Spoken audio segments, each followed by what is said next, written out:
among the international community in avoiding what could be a humanitarian disaster, hitting millions of people, including 1 million children. Thank you. Al Jazeera.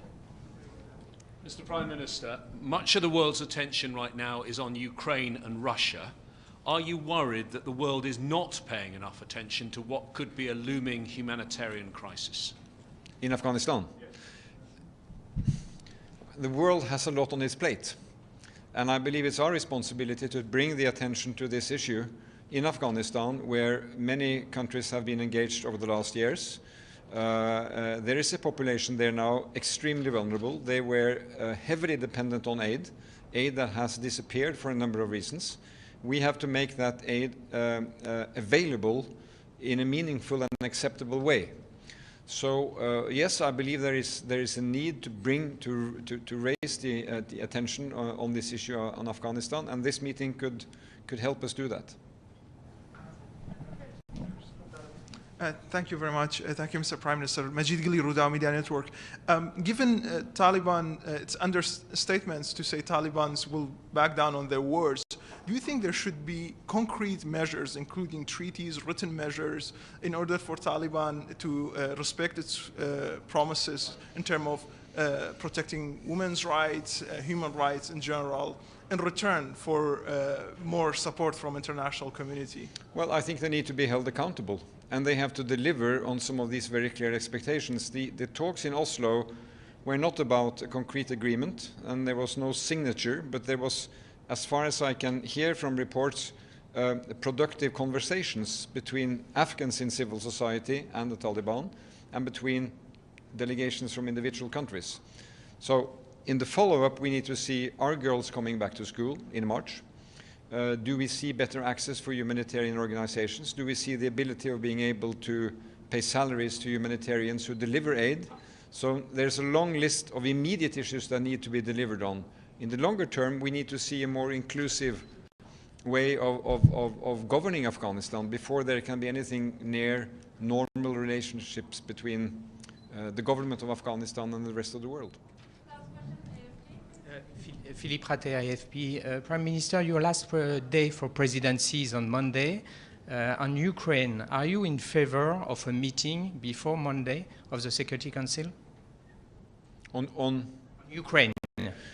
Well, if that is a wish among council members, Norway will do its job according to our responsibility as president of the council. So we will follow that closely with the other members. But in your national capacity, are you in favor of such a meeting?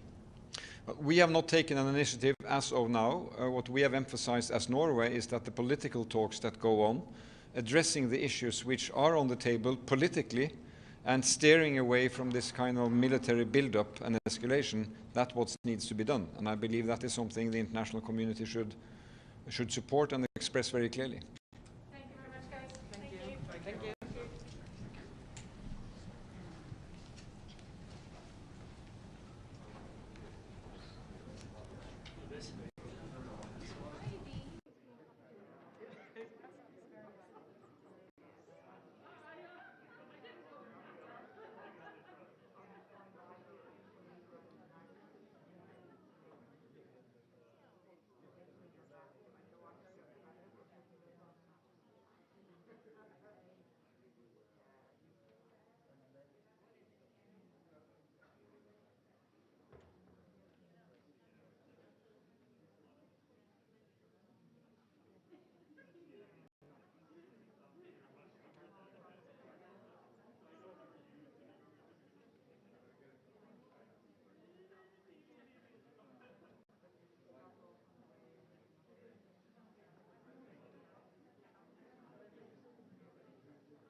Women's Skills Development Center.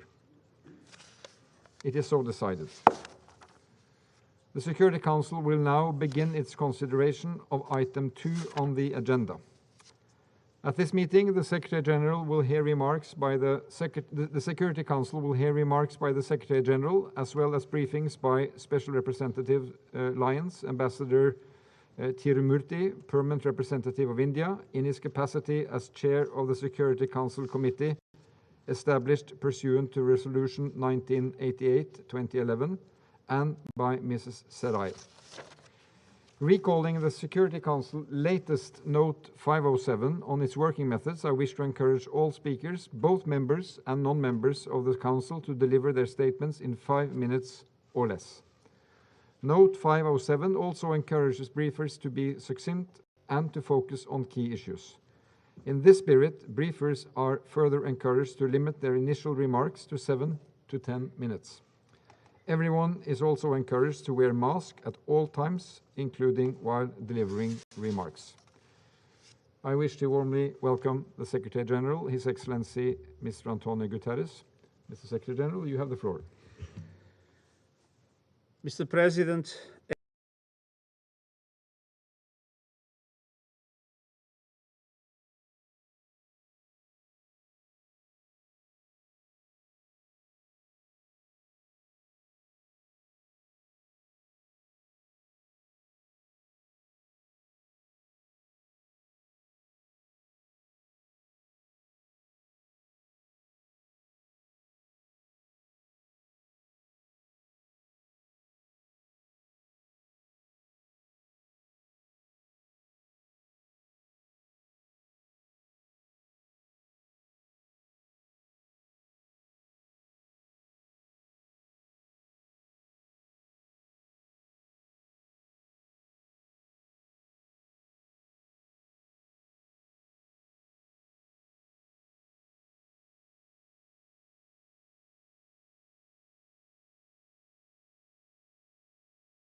and consequences of urban warfare, direct harm to civilians, long-term damage to essential infrastructure, and protracted and repeated urban displacements. The most recent report by the Secretary General on the protection of the civilians in the armed conflict found that more than 50 million people were affected by conflict in urban areas where the use of explosive weapons continues to expose civilians to a high risk of indiscriminate effects.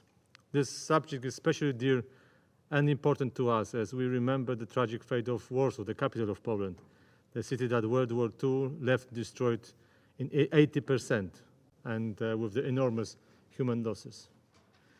Therefore, Poland emphasizes the need to ensure respect and full compliance with international humanitarian law and calls for urgent action to strengthen the protection of civilians in armed conflict.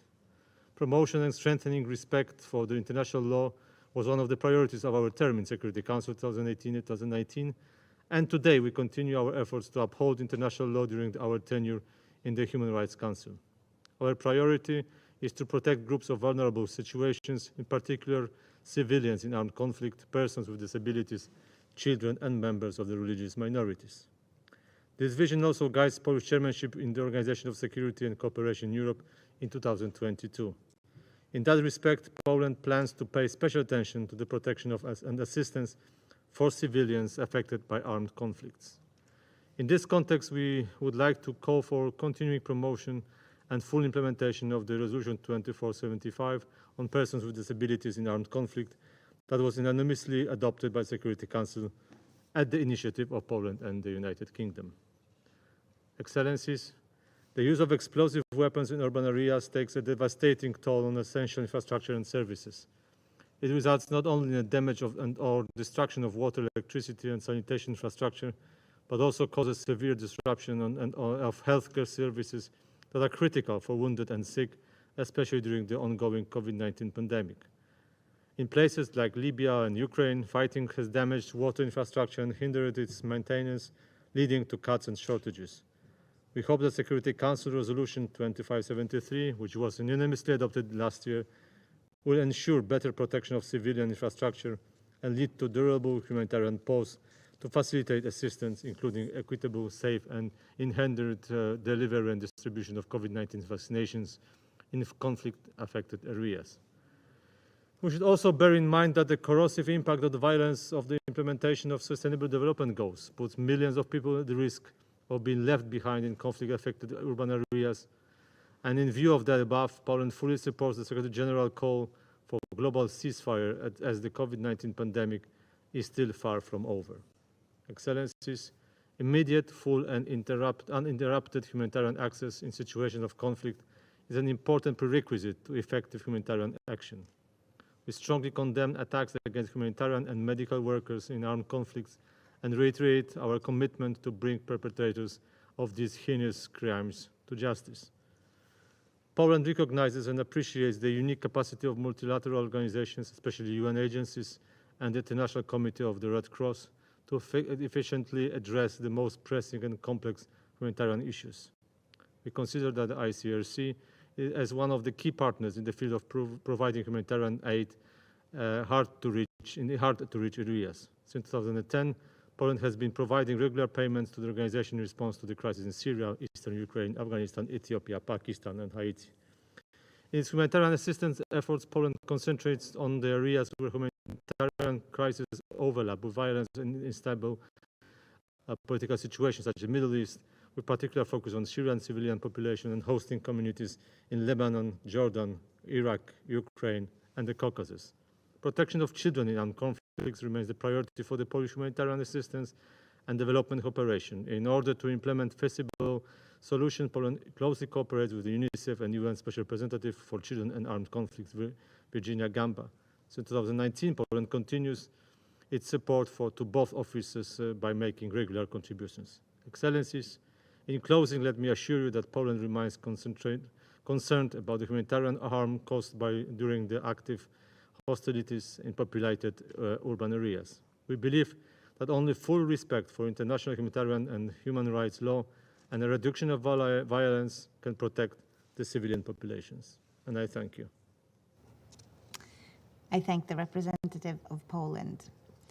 There is still a number of speakers remaining on my list for this meeting. I intend, with the concurrence of the members of the Council, to suspend the meeting until 3 p.m. The meeting is suspended.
In addition to what the Secretary General has just said on this, I would like to begin with a report of what we were able to achieve.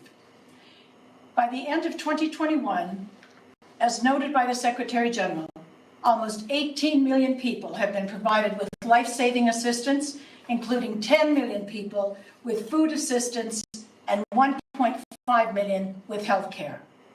This compares with 11 million people assisted during 2020 when ongoing drought conditions and the COVID-19 pandemic had already pushed humanitarian workers to exceed their initial planning targets.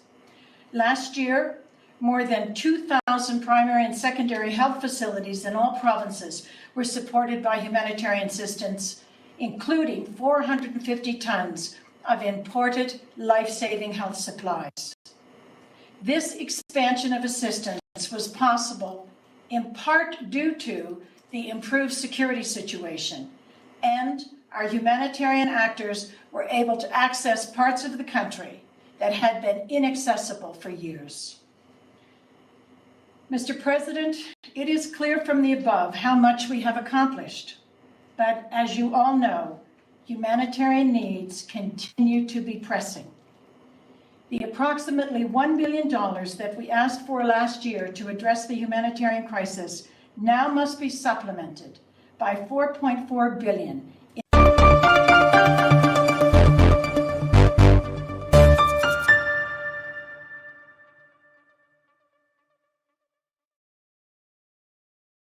fertile breeding ground for terrorist groups.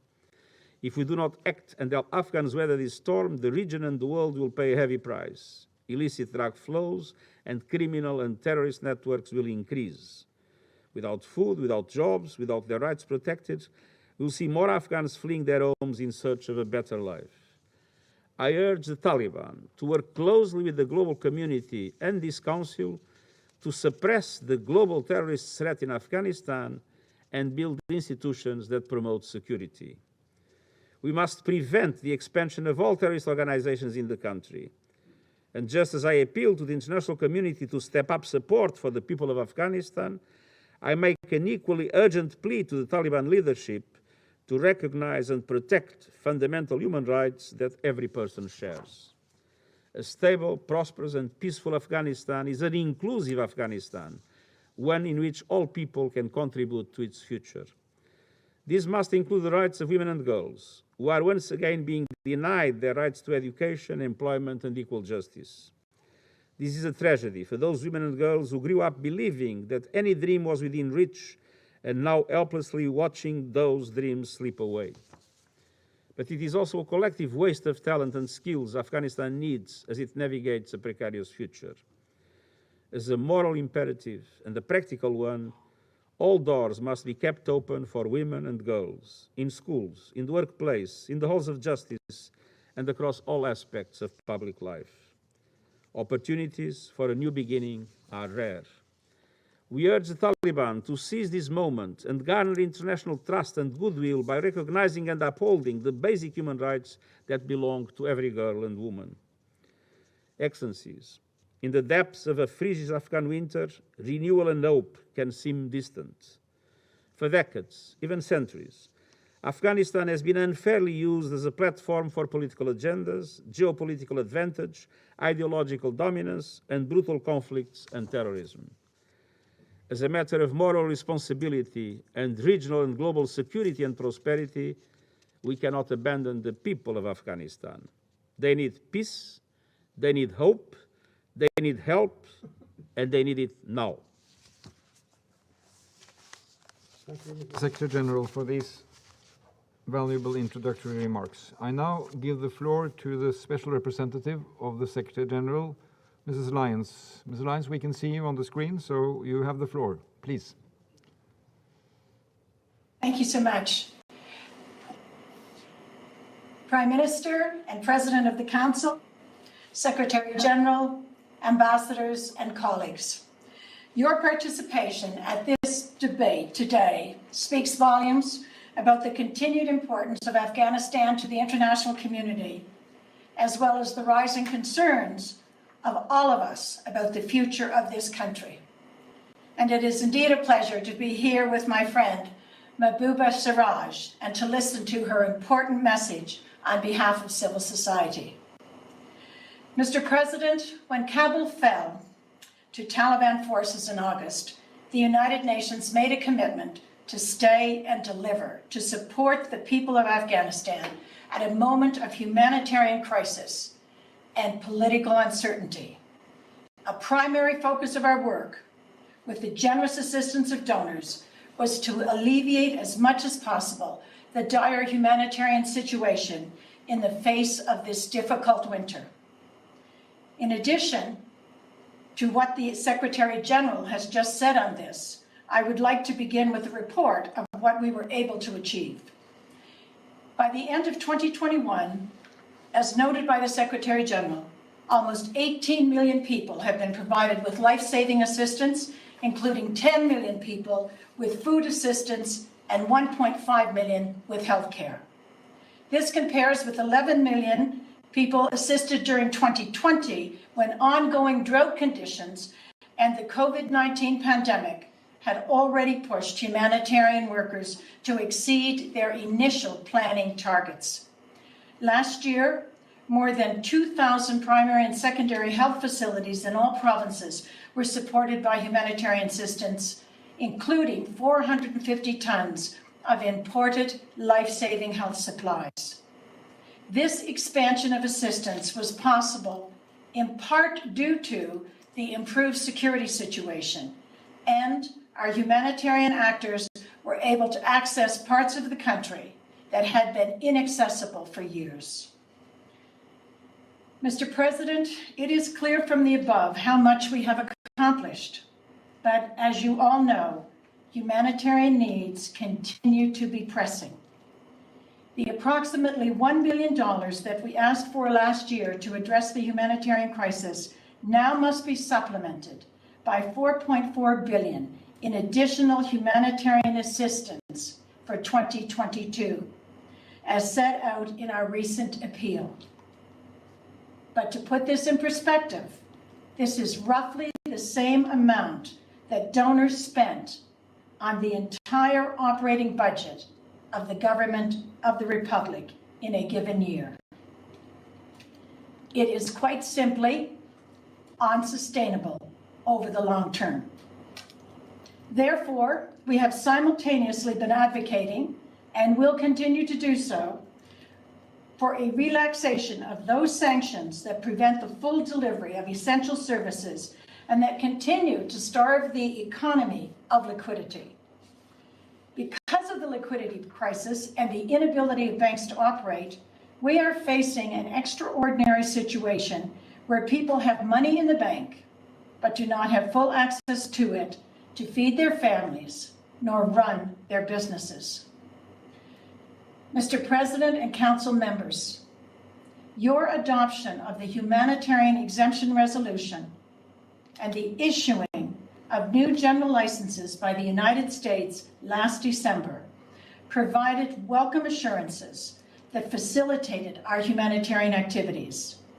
I am also pleased to announce that this afternoon, here in Kabul, we launched our One UN Transitional Engagement Framework for Afghanistan, for which we are seeking an additional $3.6 billion.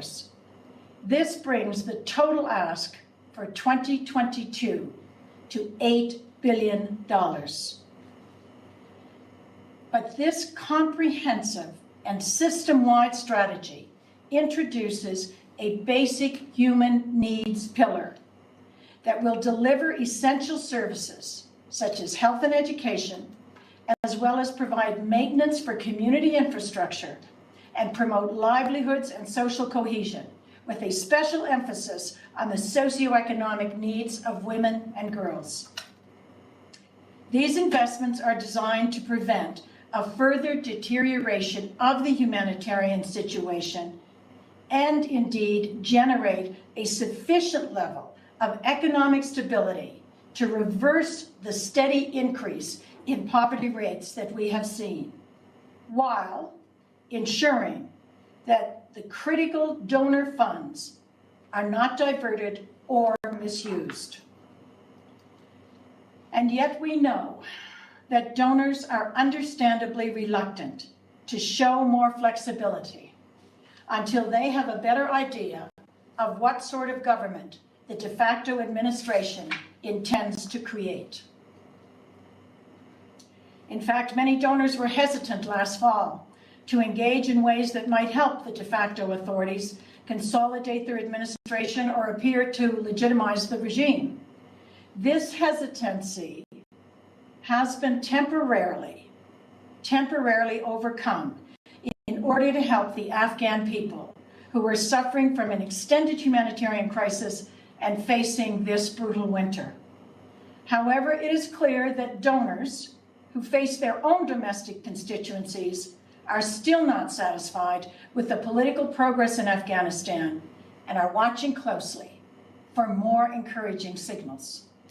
We hope, therefore, that we will see clear actions, not just announcements, in the next few months that demonstrate the Taliban are committed to a pathway of future engagement with the international community. By pathway, I mean a series of clearly mutually understood commitments with human rights at the forefront, which would result in Afghanistan rejoining the community of nations by securing domestic legitimacy that aligns with Afghanistan's modern history and the aspirations of its population, its multi-ethnic character, and its traditional Islamic identity. The de facto authorities have taken some steps to function more effectively as a government, including the agreement on a budget fully financed by their own revenues, payment of government salaries, reduced corruption, consistent collection of revenues, successful management of the currency devaluation crisis at the end of last year, and efforts to engage the private sector. The well-organized economic conference they hosted last week was an opportunity to present their economic vision of achieving self-reliance based on private sector-led growth. But we all know for this to happen, private sector needs an end to uncertainty, a stable policy environment, a reliable rule of law framework, and an educated population if it is to truly thrive. With regard to political inclusion, there have been some signs of wider consultation with political and civil society actors. Senior Taliban officials have met with ethnic minority representatives, but to date, there have been no visible results in terms of greater ethnic inclusion in governing structures. The de facto foreign minister met with some former political leaders in Tehran earlier this month. And of course, there was the meeting held over the last few days in Oslo between a high-level Taliban delegation and Afghan civil society actors, including my friend Mahbouba, from inside, civil society actors from inside and outside the country. Their joint communique highlighted, and I quote, that understanding and joint cooperation amongst Afghans are the only solutions to all the problems of Afghanistan, end quote. It is noteworthy that the Taliban delegation widely acknowledged this communique, and now they must act on it. I would also like to take a moment to thank the Prime Minister of Norway and his very capable team for this timely initiative, which we all understand was to not imply legitimacy, but indeed to advance an inclusive dialogue, which it has succeeded to do. On the other hand, and here on the ground, there is compelling evidence of an emerging environment of intimidation and a deterioration in respect for human rights. This suggests that the consolidation of government authority may be leading toward control of the population by fear rather than by understanding and responding to its needs. Afghans now live with different, but no less real, fears than those they faced during decades of war. Despite announcements of general amnesties for those who worked for or defended the former government, we continue to receive credible allegations of killings, enforced disappearances, and other violations that are not being addressed by the judiciary. In addition, we are seeing a growing number of detentions of political opponents, civil society representatives, and those who voice dissent. We note as well the increasing contraction of media space, which is partly for economic reasons, but also due to pressure from de facto authorities to report in ways that are not critical of them. And I must stress to this Council that we remain extremely concerned about the fate of several women activists who were abducted from their homes and have disappeared. No Afghan should live in fear of a knock at their door in the night, and no family should be left to wonder about whereabouts and fate of their loved ones. And so UNAMA is engaging with the de facto authorities on this and other incidents, urging them to investigate such cases, to provide clear information, and to hold perpetrators accountable. We will continue to do so, and I expect that our strong communications with the de facto authorities will indeed lead to results in this area.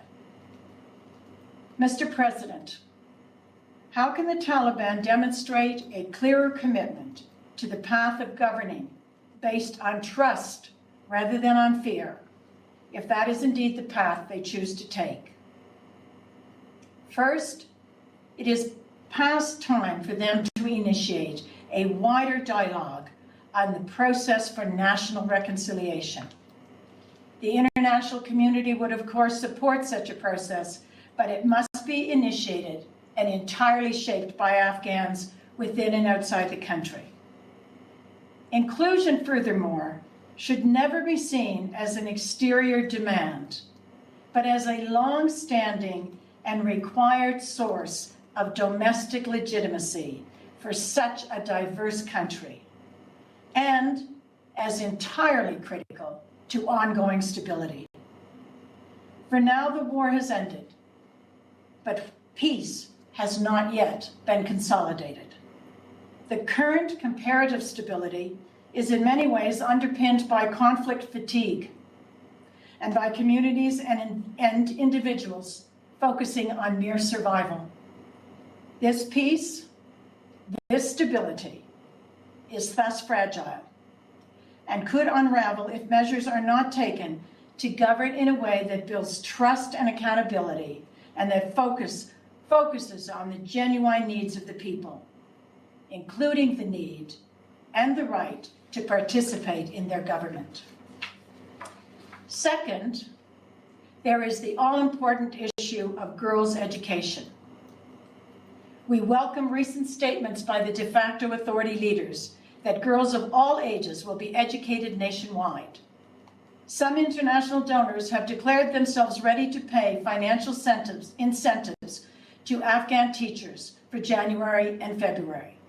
But future incentives will likely be determined by whether the de facto authorities deliver on their stated commitments. I am happy to report that UNICEF and the Ministry of Education are having intensive sessions on technical preparations to open schools for all Afghan boys and girls in March. UNAMA also continues to meet with de facto authorities regarding higher education, a vital and often overlooked sector that was particularly dynamic in the past 20 years, but has been devastated by the recent economic crisis. And third, there must be more meaningful actions behind the Taliban's promise to contain terrorist groups in Afghanistan. Since my previous briefing, it appears that the de facto authorities have attempted to constrain the Islamic State's ability to carry out major attacks. And yet, small-scale attacks are still being carried out, particularly against religious minorities. The existence of numerous terrorist groups in Afghanistan remains a broad international and especially regional concern. The desire of the de facto authorities to take on this threat across the board remains to be convincingly demonstrated. And yet, at the same time, a certain amount of realism is required regarding its capacity to do so. So given the common interest in addressing this threat, and if sufficient trust can be established, this could be an area for potential cooperation between the international community and the de facto authorities. A new conversation, a new dialogue on this is warranted. And Mr. President, I would like to take a moment to highlight the cautious but constructive approach regional countries have taken towards Afghanistan since last August. Numerous meetings have been held in various formats as detailed in the Secretary General's report. Of particular note was the recent extraordinary meeting of the foreign ministers of the Organization of Islamic Cooperation hosted by Pakistan in December. The OIC agreed to establish a humanitarian trust fund for Afghanistan and appointed a special envoy. We welcome the increased involvement of the OIC as a truly substantive partner and look forward to their engagement with us and the de facto authorities on inclusivity, on human rights, on girls' education, and on a broad set of common issues. I am happy to report to you that I have had a highly productive meeting with the OIC's Special Envoy for Afghanistan, Ambassador Tariq Ali Bahit, and we are preparing together a comprehensive agenda of cooperation. Mr. President, the UN's commitment in August to stay and deliver means we are well positioned now to continue supporting the Afghan people, acting as an enabler of others who are willing to provide additional support, and engaging as a bridge with the de facto authorities on the way forward. As the Secretary General has just noted, he is about to present recommendations on a future political mission in Afghanistan. These are based on a presumed consensus that it is in no one's interest to see a collapse of the current state in Afghanistan, but also that continued engagement with the Taliban can and will lead to progress along a negotiated pathway that delivers for the people of Afghanistan, the region, and the rest of the world. Testing that hypothesis will be our task in the months ahead. Mr. President, thank you again for this opportunity. The debate today and the high level of its participants shows to the people of Afghanistan that their plight is not being ignored. It demonstrates our sincere hopes that the opportunity provided by the current end to the conflict can and will transition to a dignified and responsible peace. Indeed, we look forward to your deliberations on UNAMA's future mandate in the coming weeks, and we trust in your support. Thank you. Thank you, Ms. Lyons, for this briefing. Thank you very much. And I'll give the floor to Ambassador Mr. Tirumurti. Tirumurti, you have the floor. Thank you, Mr. President. Thank you for this opportunity to brief the Security Council on the work of the 1988 Committee, which I am pleased to do in accordance with paragraph 56 of Resolution 2255. I'm also thankful to Special Representative of the Secretary General, Deborah Lyons, and the UNAMA for their support of the work of the 1988 Sanctions Committee and their continuous assistance to the Analytical Support and Sanctions Monitoring Team. I would also like to thank the monitoring team and the Secretariat for their assistance and efforts during the previous year in supporting the work of this committee in relation to events in Afghanistan. Excellencies, as you're aware, the latter half of 2021 saw consequential change in Afghanistan with the Taliban takeover of Kabul in August, the concurrent collapse of the government of Afghanistan, and the humanitarian crisis that followed, as well as the concern over the eroding of human rights and women's rights. These events occurred at a pace few envisioned or expected. Given the fluid situation in Afghanistan and given the negotiations leading to the adoption of Resolution 2611 and 2615, this briefing to the Security Council in accordance with paragraph 56 of the Resolution 2255 has been deferred until now. Excellencies, I would therefore like to begin this briefing on the work and activities of the 1988 Committee and of the monitoring team by recalling that the main goal of the sanctions regime was ultimately to facilitate conditions that promoted dialogue between the Taliban and the Afghan government, and which was furthermore intended to result in a peaceful and stable Afghanistan. Although the events of August 2021 do create a new situation, the need for peace and stability in Afghanistan remains a key goal of this committee. In an effort to support that goal, on the 22nd of December 2021, the 1988 Committee extended once again the 3-month travel ban exemption for 14 listed Taliban members to continue attending talks in the interest of promoting peace and stability in Afghanistan. The exemption to the ban will be until 22nd of March 2022 and was accompanied by a decision on this occasion to grant a limited asset-free exemption for the financing of exempted travel. In this regard, I would like to recall that the country hosting the peace and stability talks will be required to report to the committee within 30 days from the date of travel. The committee fully supports the travel ban exemption for listed Taliban to attend talks that are in the interest of promoting the prospect for peace and stability in Afghanistan. I would, however, remind that the travel ban exemption is for this purpose and this purpose only. With the need for further discussions to promote peace and stability also comes the need for further reporting of the activities of the Taliban and those individuals and entities listed under the 1988 sanctions regime in order to ensure compliance with sanction measures. To facilitate this, on 17th December 2021, Resolution 2611 extended the mandate of the monitoring team relating to Taliban for a further year until December 2022. I would highlight to member states that the monitoring team would be more reliant upon information provided to it from outside Afghanistan in 2022. And I would therefore urge all member states officials, including intelligence and security services, to respect the annexes to resolutions and 2611, to consult in confidence with the monitoring team to facilitate the sharing of information and to strengthen implementation of sanctions measures.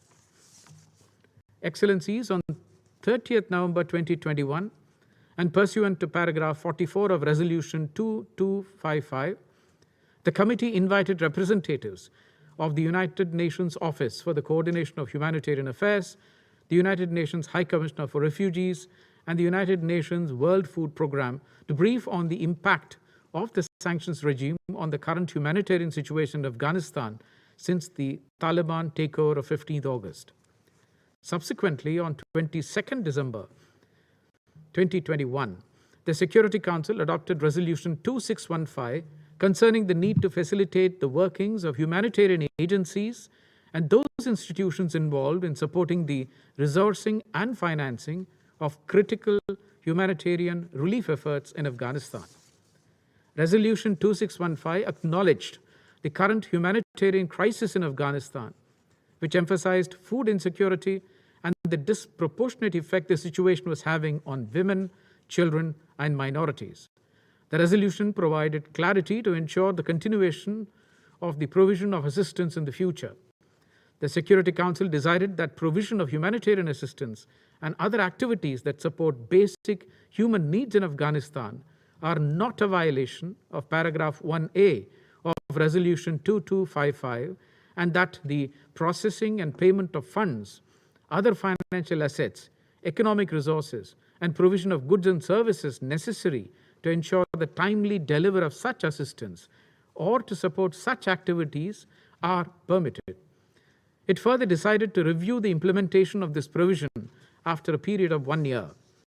It is currently assessed by the United Nations that over 30 listed members of the Taliban now occupy senior cabinet positions, and therefore the Security Council encourages humanitarian providers to use reasonable efforts to minimize the accrual of any benefits, whether as a result of direct provision or diversion, to individuals or entities designated on the 1988 sanctions list.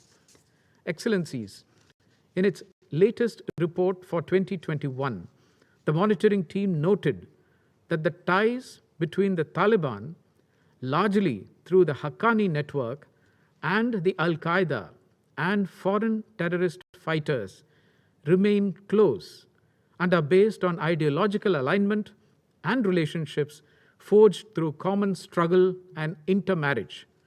The continued presence of ISIL and its activities in Afghanistan remains a matter of our concern. Terrorist attacks have become despicable acts used by this terrorist organization to demonstrate its power and influence in the country and abroad.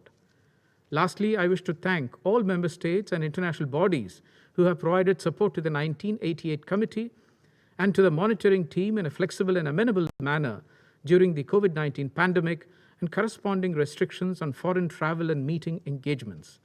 The committee looks forward at this crucial time for Afghanistan to continuing close engagement with UNAMA and with regional states under my chairmanship of the 1988 committee in 2022. I thank you, Mr. President. I thank Ambassador Tirumuti for his briefing. And I have the pleasure to give the floor to Ms. Mabuda Sarai. Mrs. Sarai, you have the floor. Thank you, Mr. President. Mr. President, Excellencies, my name is Mabuba Siraj. I'm an Afghan-American women's rights activist who has been living in Afghanistan since 2003. Over the last 20 years, the people of Afghanistan, especially women and girls, have fought for equality, human rights, inclusive governance, and peace in our country.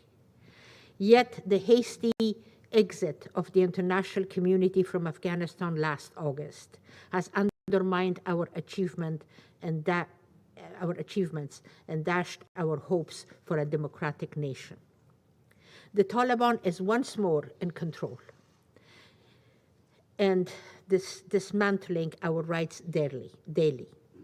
Hundreds of thousands of Afghans have been displaced to countries around the world.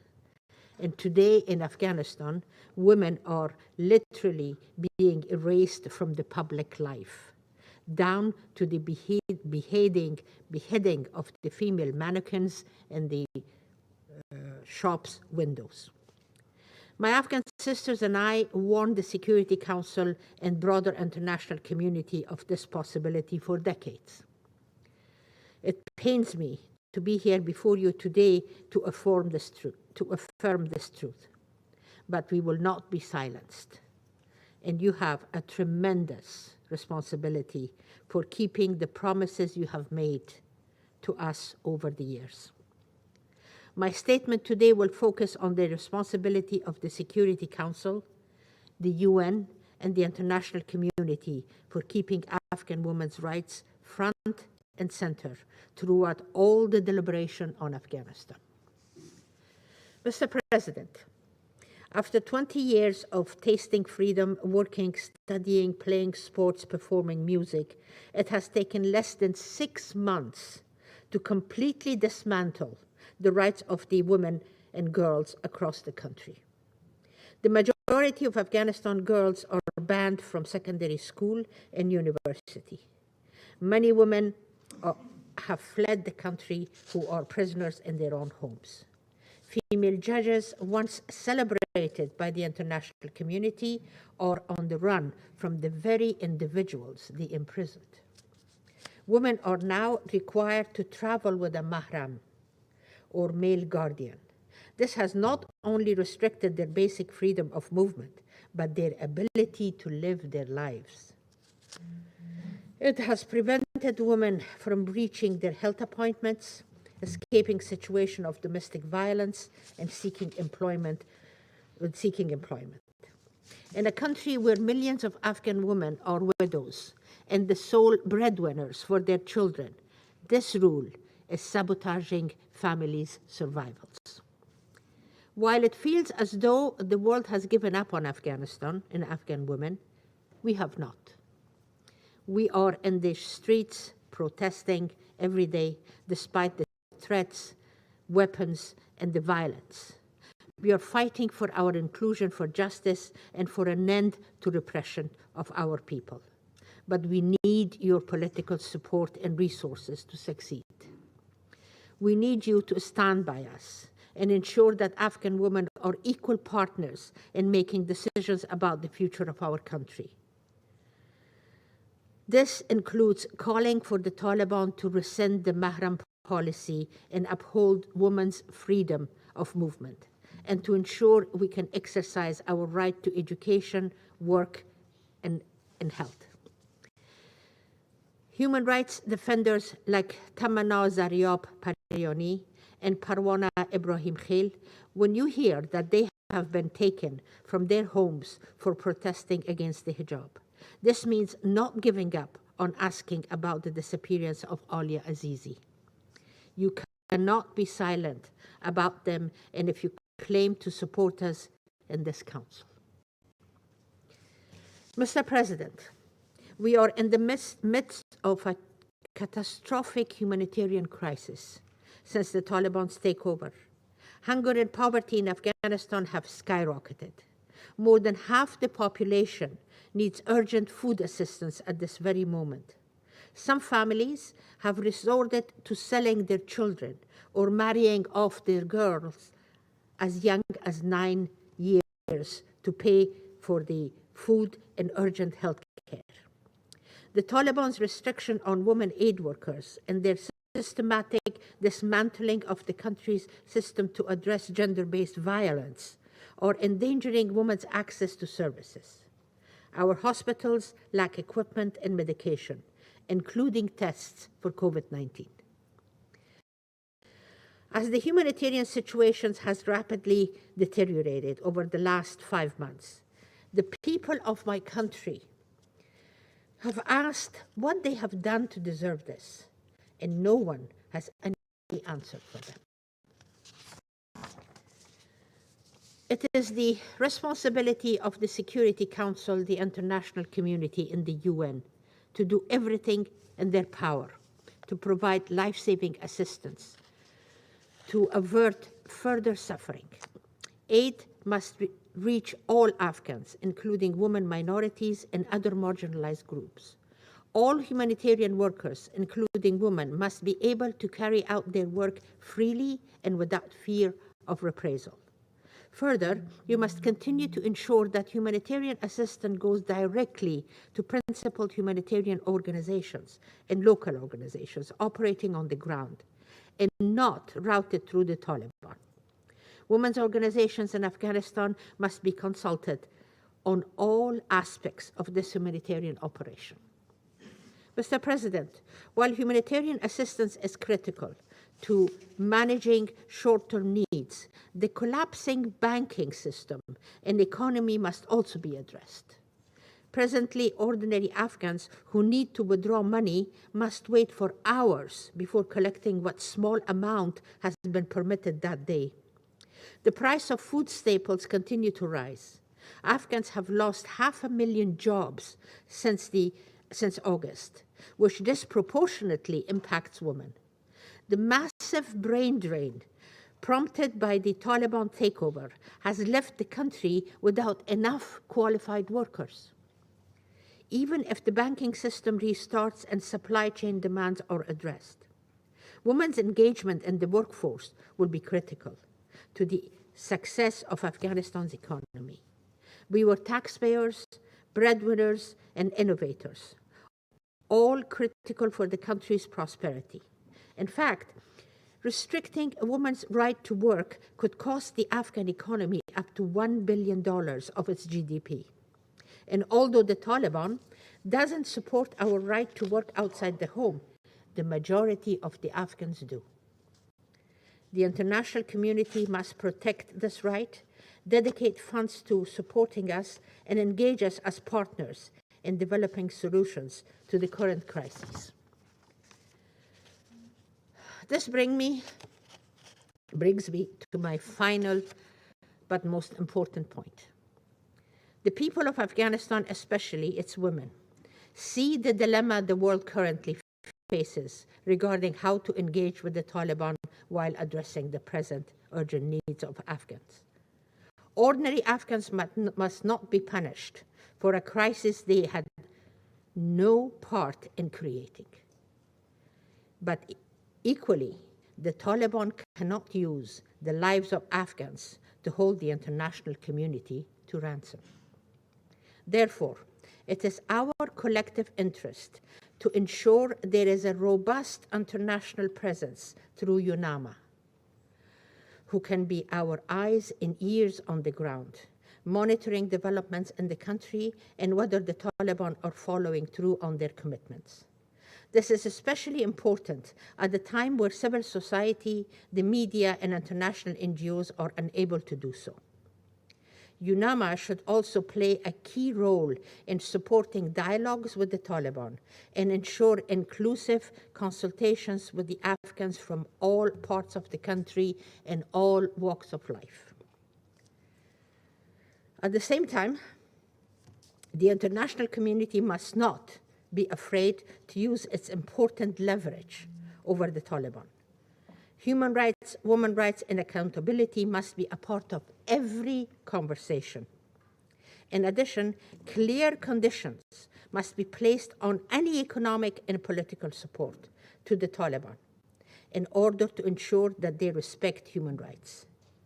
You affirmed the importance of upholding all human rights in Resolution 2593. Now you must act on it.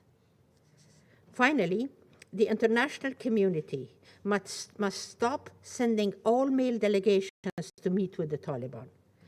This sends a dangerous signal that you do not value our rights or our views.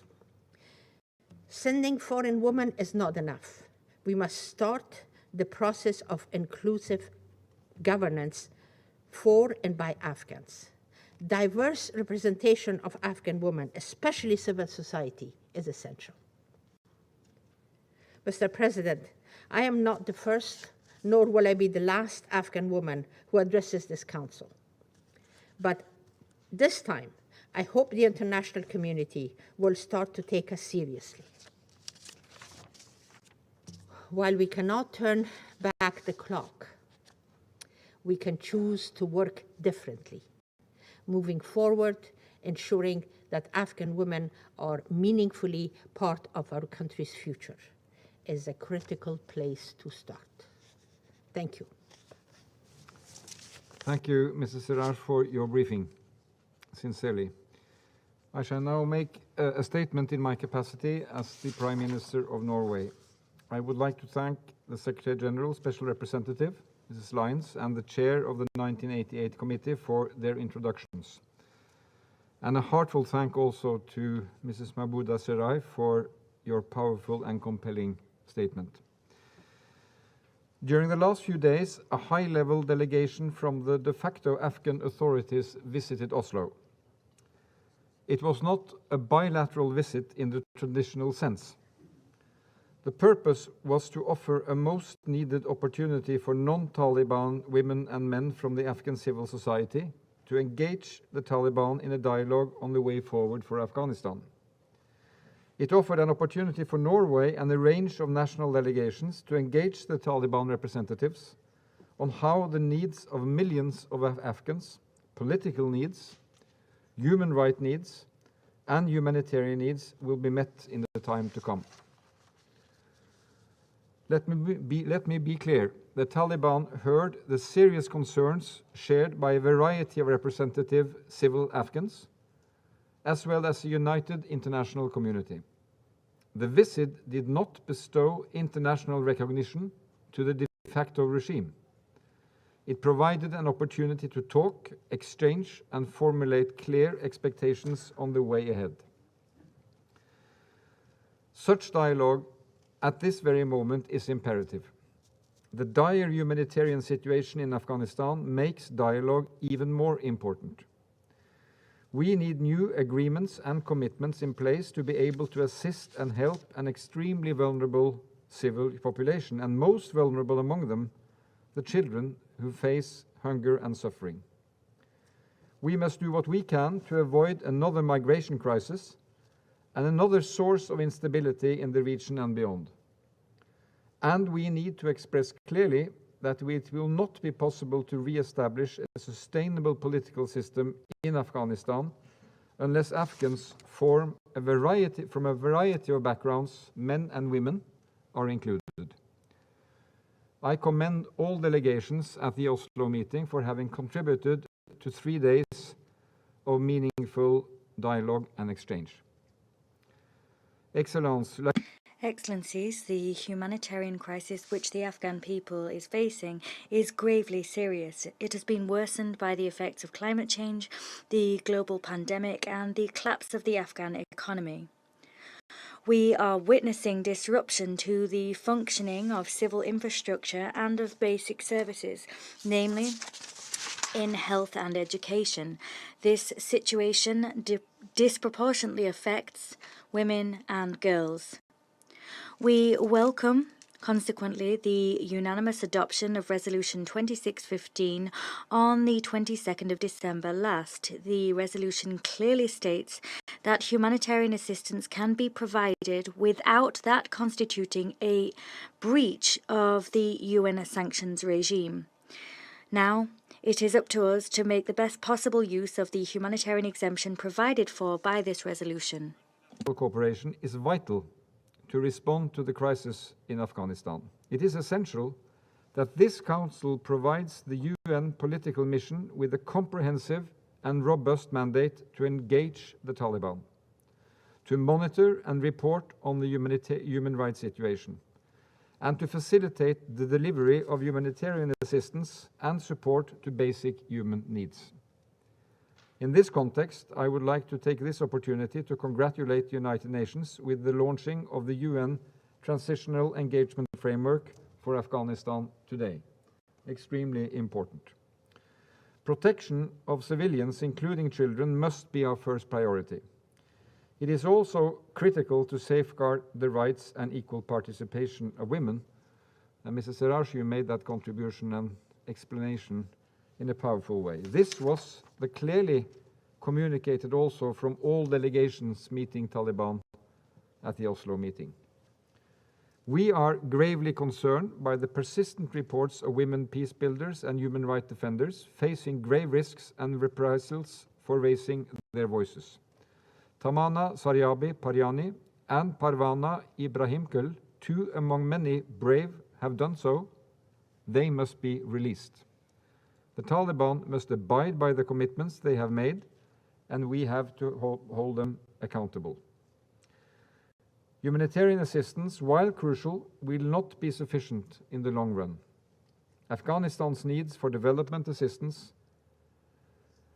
has not decreased during the last 6 months. On the contrary, Norway will continue to provide humanitarian assistance to the people of Afghanistan through UN organizations and the right NGO humanitarian organizations. We will support activities to meet basic human needs and safeguard human rights. We must not forget, however, that the primary responsibility for responding to the current acute crisis lies with the de facto authorities. The Taliban must listen to the appeals of the Afghan people and the international community to respect human rights and to establish a more inclusive and just government. So far, little progress has been made in addressing these fundamental concerns, and this has to change. Let me also finally take the opportunity to reiterate the importance of combating terrorism, a priority we all share. Norway remains committed to fighting terrorism worldwide, including in and from Afghanistan. But I would like to emphasize that it is the responsibility of the Taliban to prevent a terrorist group from gaining a foothold in Afghanistan and again threatening international peace and security. We must work together, leaving no stone unturned to tackle the profound and complex crisis Afghanistan and its people are facing. There can be no sustainable peace, no security, and no development without respect for human rights, including the rights of women and girls. The renewed mandate of the UN mission in Afghanistan must reflect these fundamental priorities, and we count on the support of this Council. I then resume my function as President of the Council, and I have the honor to give the floor to His Excellency Mr. Pacom Moublé Boubeya, Minister for Foreign Affairs of Gabon. Monsieur le Ministre, vous avez la parole.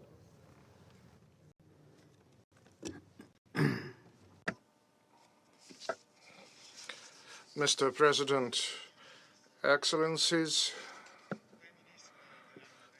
Prime Minister of Norway, I'd like to thank the Secretary General for his illuminating presentation. I welcome the presence here of the Special Representative, Madam Deborah Lyons, and Madam Mahbouba Seraj. Thank you very much for the clarity and the power of your presentations. I would also like to thank the Ambassador of India for the information he kindly put at our disposal as chairman of the Committee on Sanctions, established on the basis of Resolution 1988 of 2011. My contribution will be about three major issues: the social and political situation and economic situation, very concerning. Secondly, the security challenges and the humanitarian crisis, which is devastating the population, and the unacceptable treatment of women in that country.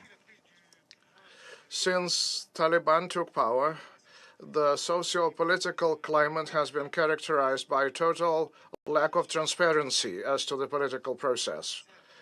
The closed circle of leaders is not representative of the diversity of the Afghan people and creates great distance between itself and the majority of minority groups, ethnic, political, and social minorities. This absence of inclusivity is a great hindrance to the effectiveness of government and to involving the entire population of Afghanistan in working for the stability of the country. We believe that the international community must maintain dialogue with the Taliban. This is about the well-being of individuals and the social well-being of the population. However, we must emphasize the fact that this call for dialogue does not involve any kind of recognition of the Taliban regime. We support the exemption to the travel ban imposed on Taliban on the list of sanctions when it comes to travel carried out in the pursuance of the peace process in Afghanistan, as explained by the president of the Sanctions Committee. We also welcome the prolongation by 12 months of the monitoring team's mandate, which is working on behalf of the Sanctions Committee to establish sustainable and inclusive peace, stability, and security in Afghanistan. However, we have to say that certain progress has been achieved in fighting corruption in the time that has elapsed since Taliban came to power. Given the scale of corruption in the country and its negative impact on economic growth, rule of law, social norms, and civic attitudes. In terms of security and humanitarian issues, we continue to be gravely concerned by the relationship maintained by the Taliban with Al-Qaeda, specifically Haqqani. Also, we are concerned about the permanent danger posed by foreign combatants over which the Taliban seems to have no control. They contribute to the volatility of the security situation on the ground. We anticipate an even more dramatic humanitarian crisis because of the economic collapse and the breakdown of the banking system. A pause in financing by donating countries and the freeze on assets of the central bank have caused a serious financial crisis that affects the majority of the people. These sanctions are necessary. However, they have contributed to greater poverty, famine, and the displacement of the population.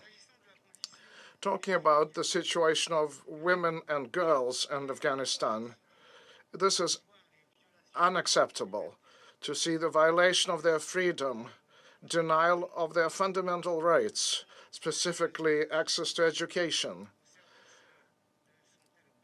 health services, and attempts to undermine their freedom of movement or freedom of exercising professional activities of their choice. As to the right to work, they are corralled into specific areas such as health, customs, education, and immigration. That is not acceptable. To conclude, I'd like to emphasize the importance of what's at stake in Afghanistan.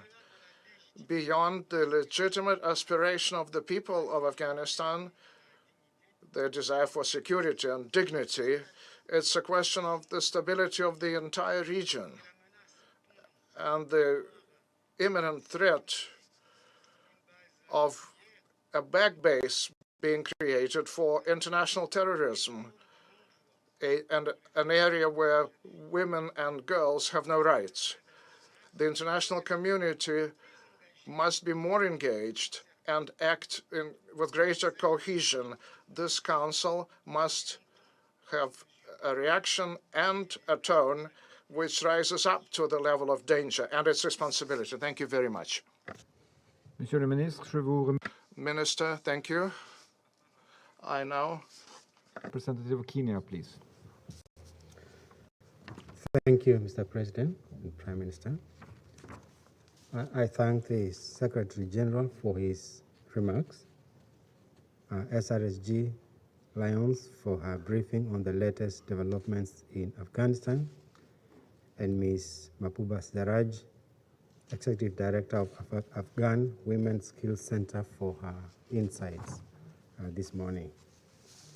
I also would like to thank Ambassador Tiru, our Chair of the 1988 committee for his briefing to the Council and thank him for his work.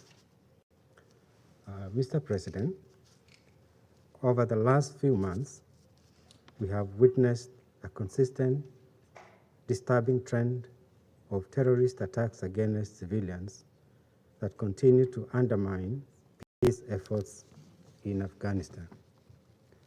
Kenya condemns all these atrocious acts, including the recent terrorist attack by Islamic State in Khorasan province in Herat that claimed several innocent lives and left many people injured. This trend requires the international community to demand in a unified voice on the Taliban to commit to fighting terrorism and ensuring that Afghanistan is not a haven from which terrorist groups such as Islamic State and Al-Qaeda perpetrate their heinous acts of terror, not only in Afghanistan, but also within the region and beyond. Mr. President, Kenya commends UNAMA for its versatility and ability to operate in an increasingly complex and challenging environment. The harsh winter conditions have exacerbated the humanitarian crisis, with over 24 million people now in need of urgent assistance. We appeal to the international community and donor agencies to provide adequate funding for the Afghanistan humanitarian response plan. The deteriorating economy is pushing more Afghans into situations of need. Local industrialists warn that if the economy is not turned around urgently, about 1.5 million people, including 500,000 women, could lose their jobs. There is a need to consider how Afghan frozen assets can be, and within an agreed framework, be injected into the ailing economy as part of efforts to revamp it. We want to underscore the importance of investing in the livelihoods of the poorest and most vulnerable, because this will have a positive net effect on the humanitarian situation. In this regard, we commend the UN team in Afghanistan for its relentless efforts in the past few months and welcome the launch of its One UN Transitional Engagement Framework to assist Afghans in 2022. Mr. President, the recent disappearance of 2 Afghan women activists is a representation of the perilous conditions Afghan women find themselves in. We call on the Taliban to take the necessary steps to not only investigate, locate, and return the 2 women to safety, but also to guarantee the inalienable rights of Afghan women to positively contribute to the development of their country without their voices being silenced or ignored. In this regard, we underscore the imperative for their full and meaningful participation in all aspects of Afghan life, including at grassroots and leadership levels. We also call on the authorities to prioritize the elimination of all forms of sexual and gender-based violence and other gendered harms against Afghan women, girls, and children, as well as to reverse any actions intended to restrict women's freedom of movement. Kenya welcomes reports that higher schools for girls and public universities for boys and girls will be reopened in the next educational year, starting March, and we hope that this commitment will be fulfilled. Mr. President, we want to commend Norway for hosting the just concluded talks with the Taliban, and we hope that the deliberations in Oslo will help chart a new path towards sustainable peace for Afghanistan. Finally, Kenya reaffirms its unwavering solidarity with the people of Afghanistan and stand ready to support all endeavors aimed at securing their safety and well-being. I thank you. Thank you, Kenya. I now pass the floor to the representative of Ireland. Please, Ambassador, you have the floor. Thank you very much indeed, Mr. President, and again a warm welcome to the Chamber. And Secretary General, your presence with us today, thank you. It underlines the enormous effort of the UN system to help the people of Afghanistan. Renewed thanks, of course, to Special Representative Lyons and your team for the tireless work you're doing, particularly in these last challenging months for the Afghan people. Ms. Sarraj, renewed thanks to you. I am deeply grateful that you came today, that you are with us, that the clarity and the uncompromising voice you brought to this chamber today, so needed. You're bringing the rights of Afghan women and girls to the heart of our discussion in the Council. That's where they should be. And I want to reassure you that I, for one, take you very seriously indeed. I'd also like to thank my colleague, Ambassador Tiramurtu, for the as chair of the 1988 Sanctions Committee, for his statement. Mr. President, I will focus on three issues of deep concern.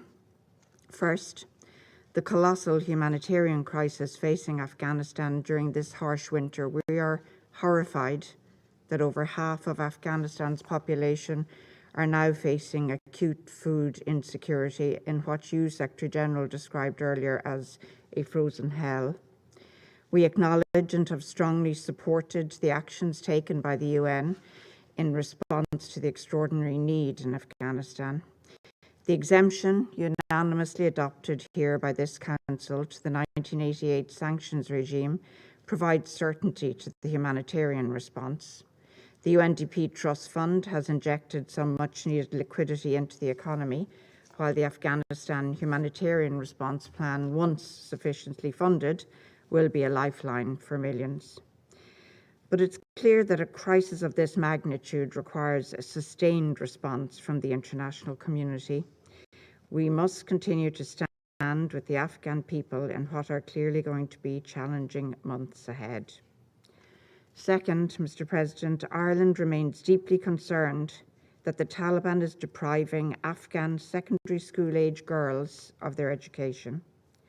For 131 days, girls have been stripped of their right to learn, and as of today, those girls are without a guaranteed path back to the classroom. This cruel prohibition on access to schooling is not solely about education. It's about silencing an entire generation of young girls. A future without education, without the means to economic and social independence, will mean many more girls, these are children, will face forced early marriage and childbirth. This unnecessary, unacceptable deprivation must be reversed and the rights of Afghan young girls be fully respected. Their futures are at stake. A generation is at stake.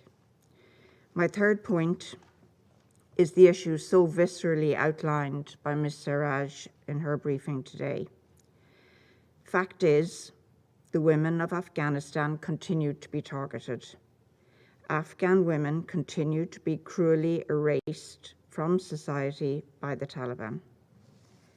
As their fundamental human rights continue to be systematically denied, women across the country are standing up, speaking out in defiance of the Taliban. The response has been chilling. Women torn from their families, deprived of liberty. Women disappeared. Is this what the Taliban mean when they say the international community shouldn't worry about women's rights in Afghanistan? Where are Tamana Pariani? Where is Parawana Ibrahim Hill? They were abducted from their homes just last week. Where are they? and former police officer Alia Azizi, missing since October. Where is she? And the countless more forcibly disappeared Afghan women. Where are they? We are deeply troubled by the reports from Mazar Airport, where women trying to leave Afghanistan have been detained by the Taliban, who refuse to release them until they are collected by male relatives. The operative word being collected. We call on the Taliban to release all those unjustifiably detained.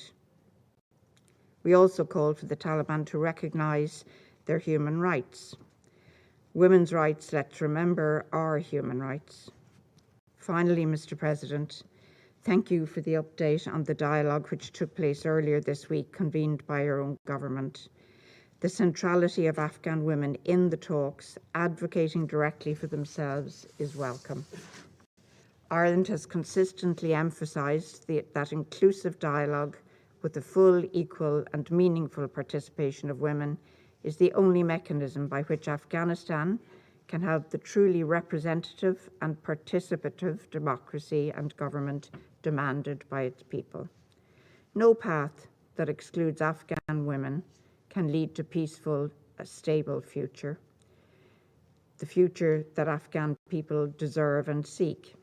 Any halfway house, any claims otherwise won't fool the international community. We need to be clear-eyed that the worst fears expressed by many, not least Afghan women, about what would happen under the Taliban is happening. We are judging the Taliban by their actions, not by their words. The international community must stand resolute. There can be no dialogue, no solution, no path forward that does not include women and the realization of their rights. To quote Ms. Sarraj earlier, we have an enormous responsibility. It's clear that we have an obligation not to look away. Thank you, Mr. President. Thank you, Ireland. I now pass the floor to the United States. Ambassador, you have the floor. Good. Thank you, Prime Minister Storr. And thank you, Secretary General, for your sobering remarks and assessment of the situation in Afghanistan. Special Representative Lyons, thank you. We appreciate your briefing and your team's unflagging commitment to their mission. Thank you, Ambassador Teramuti, for your briefing in your capacity as chair of the 1988 Sanctions Committee. Ms. Siraj, we are so grateful to hear your insights and your voice concerning the challenges facing the people of Afghanistan. I commend your courage. I know you won't stop until Afghan women enjoy the universal rights in which they are entitled. And I thank you so much for your recommendations to us, and I hope we heard you clearly that our delegations to meet with the Taliban must include women, and we must insist on the inclusion of Afghan women. Today, I'd like to address three aspects of UNAMA's work and the situation in Afghanistan: the humanitarian crisis, the economic crisis, and our expectations for the Taliban. First, as Afghanistan's humanitarian crisis worsens, UNAMA's work in support of the people of Afghanistan could not be more important. In coordination with UNAMA, we all have a role to play in helping the people of Afghanistan in desperate need. For our part, the United States remains committed to providing life-saving support to the Afghan people.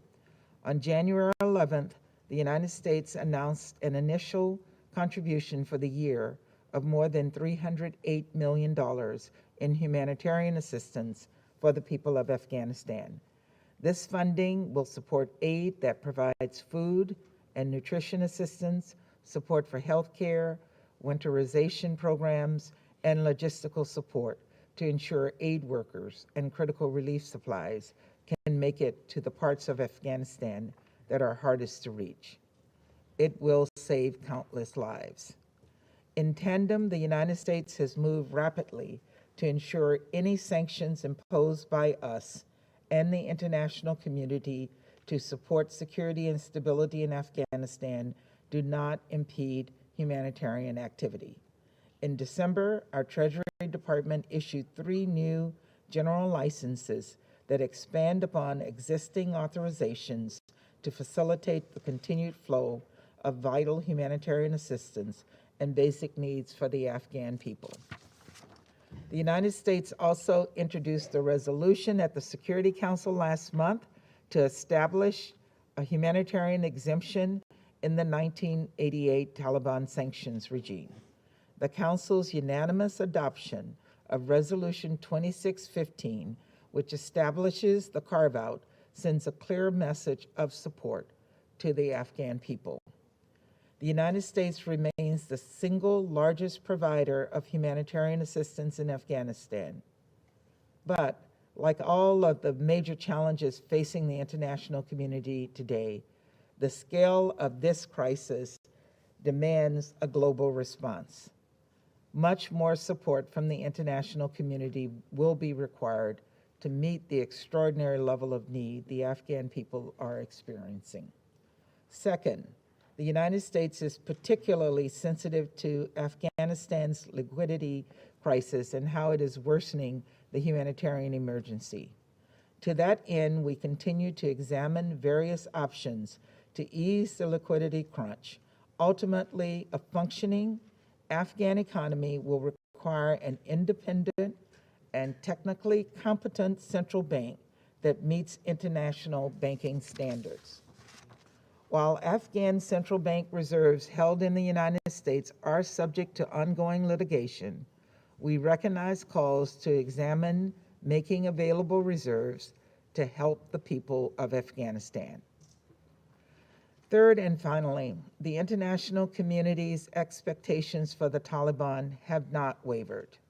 We continue to expect the Taliban to allow unhindered humanitarian access to people in need and free movement for aid workers of all genders, ensure that humanitarian personnel can operate under safe conditions, and permit assistance to be provided independently to all vulnerable people, regardless of their identity. These are basic humanitarian principles, and we, as I know you do too, expect the Taliban to abide by them. We also expect the Taliban to take concrete steps to demonstrate fidelity to its counterterrorism commitments, allow for safe passage, and show respect for human rights and inclusivity. And let me be clear, we are unequivocal that women and girls must be able to fully participate in political, economic, and social life in Afghanistan. We could not agree more with Secretary General Guterres' assertion that no country can thrive while denying the rights to half of its population. We welcome the announcement by the Taliban that secondary schools throughout the country will be open to girls in March. We will monitor the rollout of that process, but we must continue to press for post-secondary schools and all sectors of employment to be open as well. We are deeply concerned about the reported abductions and detention of women protesters and other civil society activists, and reports of reprisals, including harassment and intimidation against former members of the Afghanistan security forces and former government officials and their families. Freedom of expression is a universal human right. If the Taliban wants support from Afghans and the international community, this freedom needs to be respected. Special Representative Lyons, we heartily welcome UNAMA's work to reinforce these expectations in its engagements with the Taliban, as well as to keep the international community apprised of the Taliban's progress or lack thereof against these expectations. Together, let us support the Afghan people in their time of need and carefully watch the Taliban to ensure that their actions truly live up to their words. Thank you, Mr. President. Thank you, United States. I now have the honor to pass the floor to Mexico. Gracias. Thank you, Mr. President. Prime Minister Storr. I thank the Secretary General, Mr. Antonio Guterres. I thank Special Representative Ms. Lyons, and I thank Ms. Siraj for their very enlightening briefings. Briefings that don't only provide us with information, but also issue us with warnings. Moreover, I wish to thank the Ambassador of India as the chair of the committee, the 1988 committee, for that report. 25 million Afghans require humanitarian assistance in a country which is, moreover, facing colossal economic, political, and social challenges, and a country which is at a complex international crossroads. We hope that the humanitarian exemption adopted last December will foster the conditions necessary in order to continue providing this assistance, which is vital for millions of Afghan people. The exemption was adopted to avoid an even greater crisis, and that must be very clear indeed. We recognise the invaluable efforts made by Norway to facilitate a dialogue between the Taliban and some of the key providers of humanitarian assistance, and we also recognise their valuable efforts to ensure substantive, crucial interaction with Afghan civil society. It is patently clear that if we wish to avoid a humanitarian tragedy, one which we would witness and indeed be jointly responsible for, it is vital to sit down at the table with those that hold the power in Afghanistan. Consequently, we will closely follow the results which emerge from the meetings in Oslo, and we express our desire to see continued progress so that humanitarian aid arrives and so that the commitments entered into are upheld. In addition to the humanitarian issues aforementioned, allow me to point to three more fundamental issues. First, the respect and promotion of human rights of all Afghan people, including women, young people, and minorities, must be a non-negotiable condition. To date, as we heard from Ms. Siraj, no genuine commitment has been seen to maintaining and preserving basic rights, such as the right to education for girls and the right of women to return to work. Moreover, calls for the formation of an inclusive government have not been heeded. The international community must present a united front if we wish to see this message get through, and if we wish to see the Taliban implement policies which will protect and benefit the Afghan people without predetermined exclusions being put into place. My second point, the threat posed by the resurgence of terrorism is real. It must be tackled urgently, comprehensively, and with the utmost respect for international law.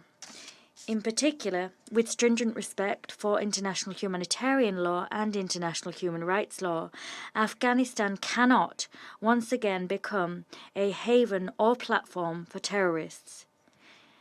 If that were to occur, we will have all failed. My third point, it is increasingly clear that the increase in criminal activity is the symptom of a precarious economic situation and the reflection of a lack of opportunities and of the imminent collapse of public services. It is urgent to deal with this phenomenon. Doing so would, moreover, avoid the radicalization of marginalized groups. Their radicalization would generate greater cycles of violence. Finally, Mexico reiterates its gratitude for UNAMA and all agencies working on the ground for their crucial work to forge ahead and see a peaceful, prosperous and inclusive Afghanistan. Thank you, Mr. President. Thank you, Mexico. Je passe la parole à la France. I now give the floor to France. Mr. President, we have heard from the various briefers, who I thank for their briefings, starting with, of course, the Secretary General. We've heard from all these briefings that the situation in Afghanistan continues to be of grave concern. Since mid-August, the Afghan people have not enjoyed a single degree of respite, neither in terms of humanitarian suffering or in terms of their security situation. They must also fight to enjoy fundamental rights.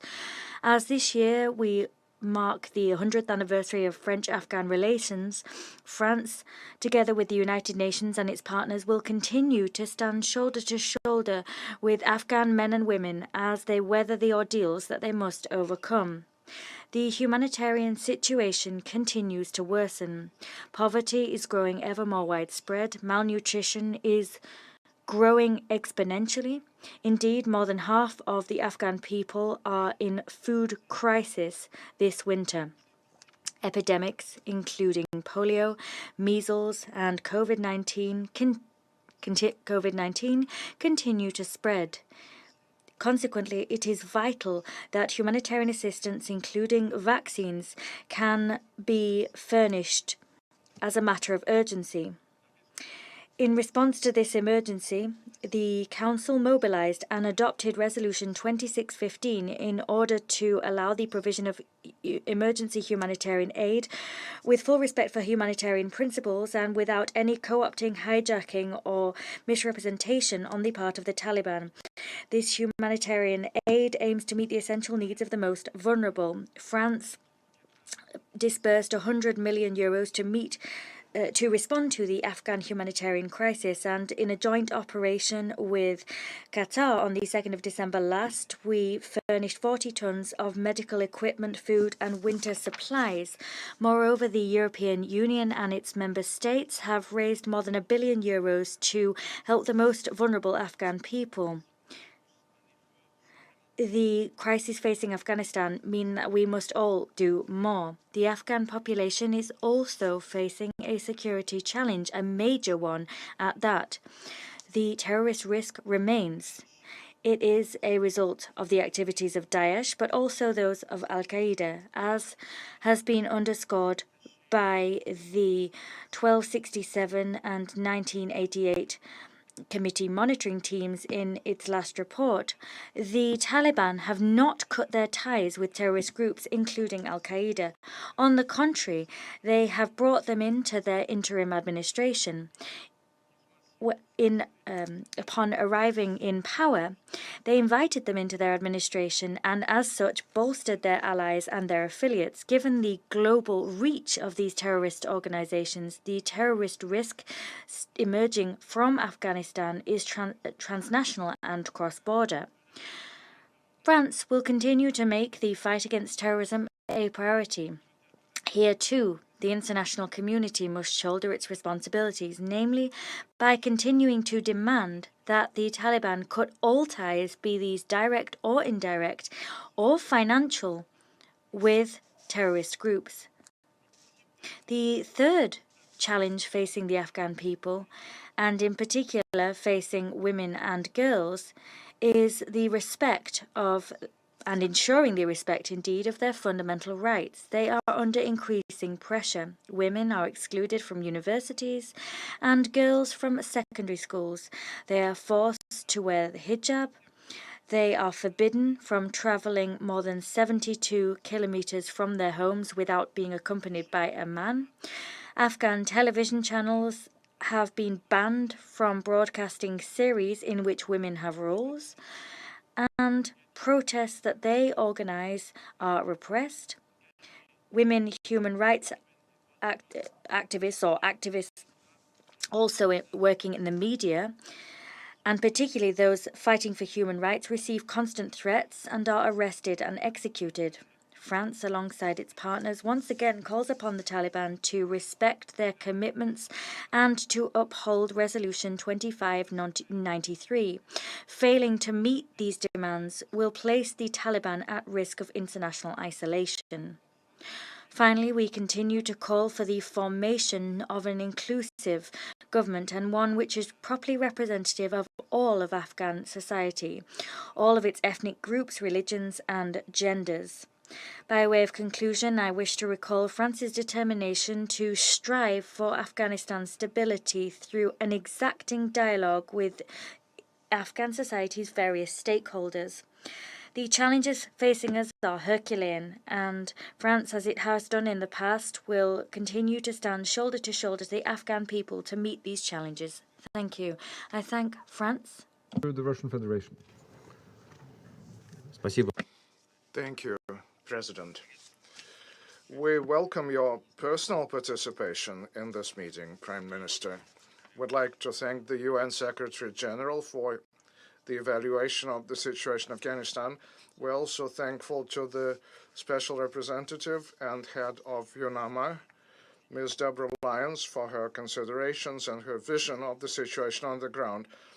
We're grateful to the Chairman of the 1988 Sanctions Committee, Ambassador Tirumourti, for his analysis of the sanctions track. We've closely listened to the representative of civil society, Madam Mahbouba Siraj. President, we're happy that representatives of the countries of the region are able to participate in discussing the issues that are so important to them. Today, we're talking 5 months after the Taliban acceded to power in Afghanistan. As noted by the Secretary General and Madam Lyons, the situation in the country is subject to a constant dynamic. We note certain steps undertaken by the new authorities to tackle social, economic, humanitarian, and human rights issues, and attempts to mitigate some challenges related to terrorism and drugs. We proceed from the understanding that these actions are only the beginning. We continue to expect the Taliban to take serious measures to ensure real ethnic and political inclusivity of state power, eliminating terrorist and drug threats, and respect for basic human rights. Our common priority, retaining stability in Afghanistan, and it will be to the benefit of everybody, the Afghans, the region, and the world as a whole.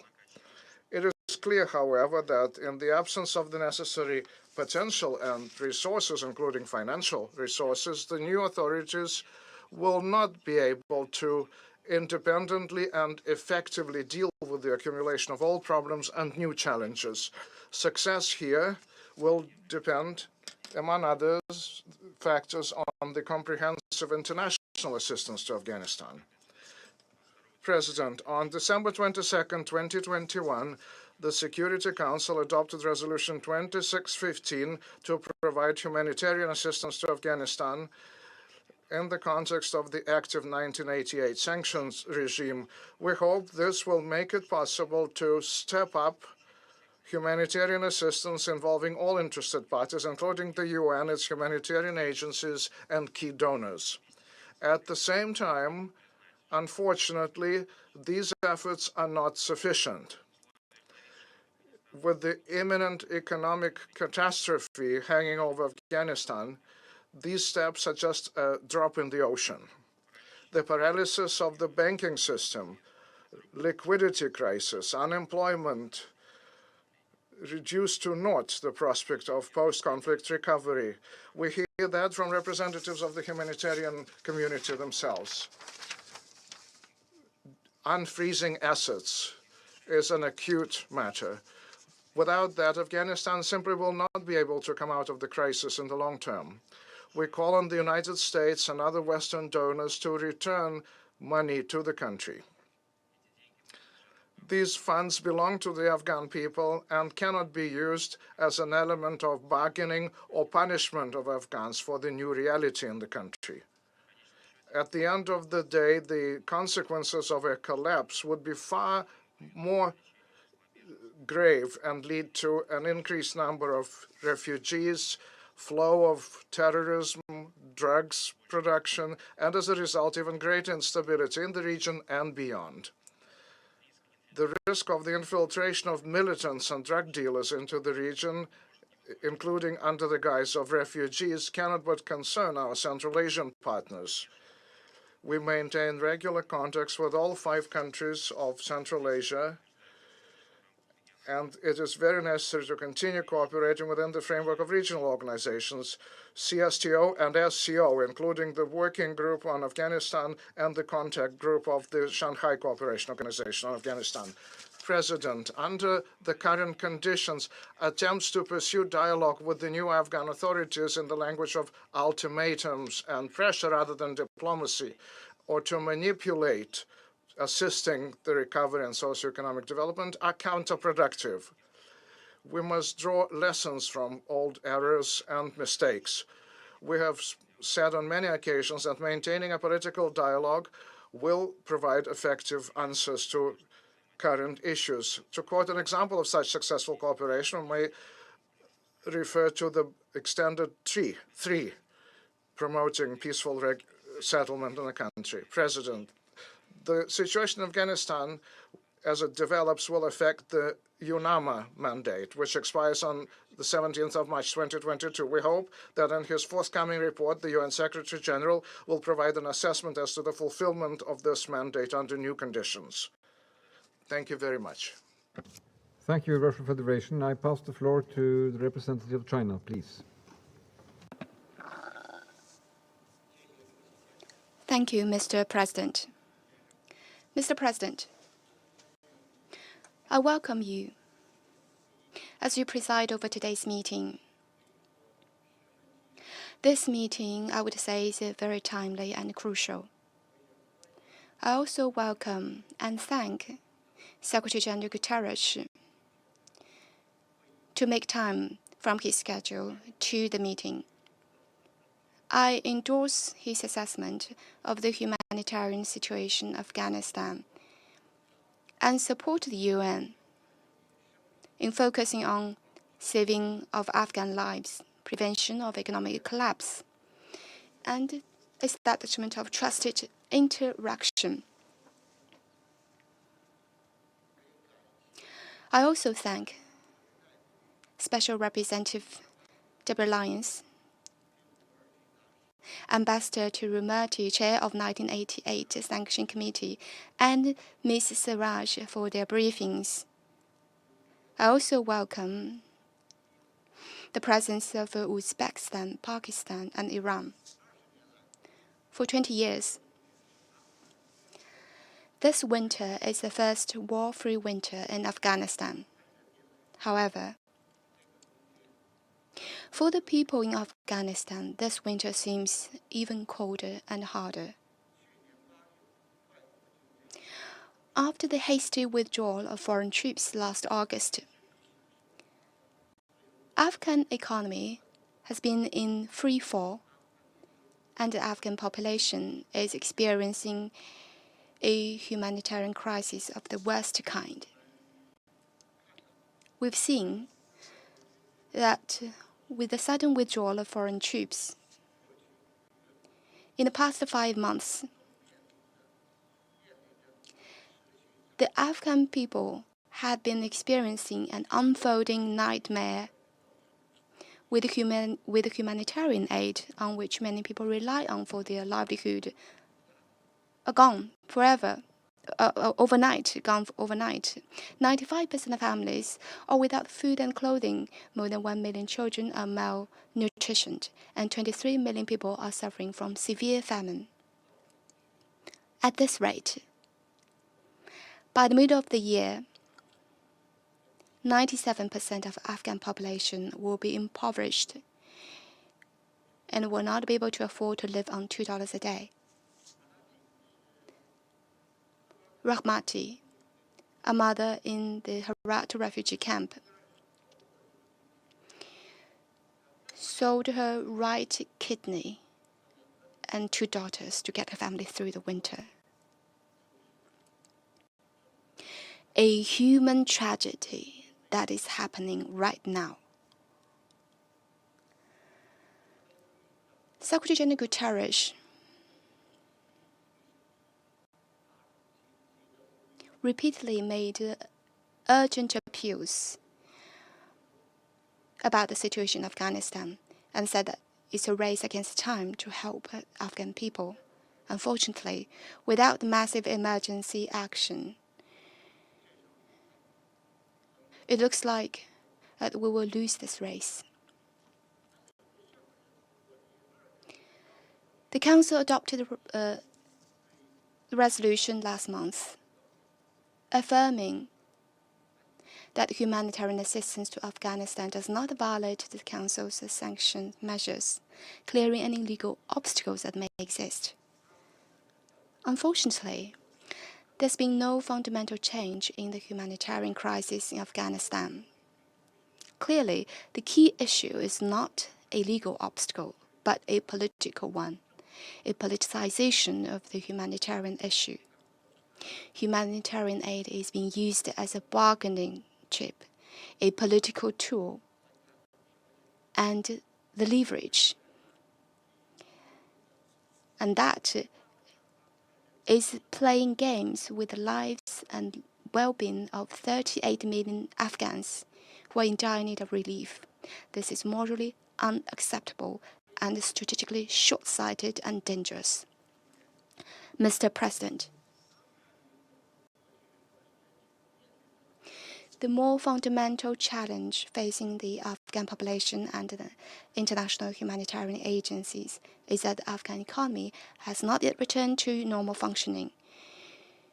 Unilateral coercive measures have not only frozen more than $9 billion of Afghan assets abroad, but also severely hindered Afghanistan's access to international financing, leading to economic liquidity crunch, in stifling Afghanistan's potential to resume economic development on its own.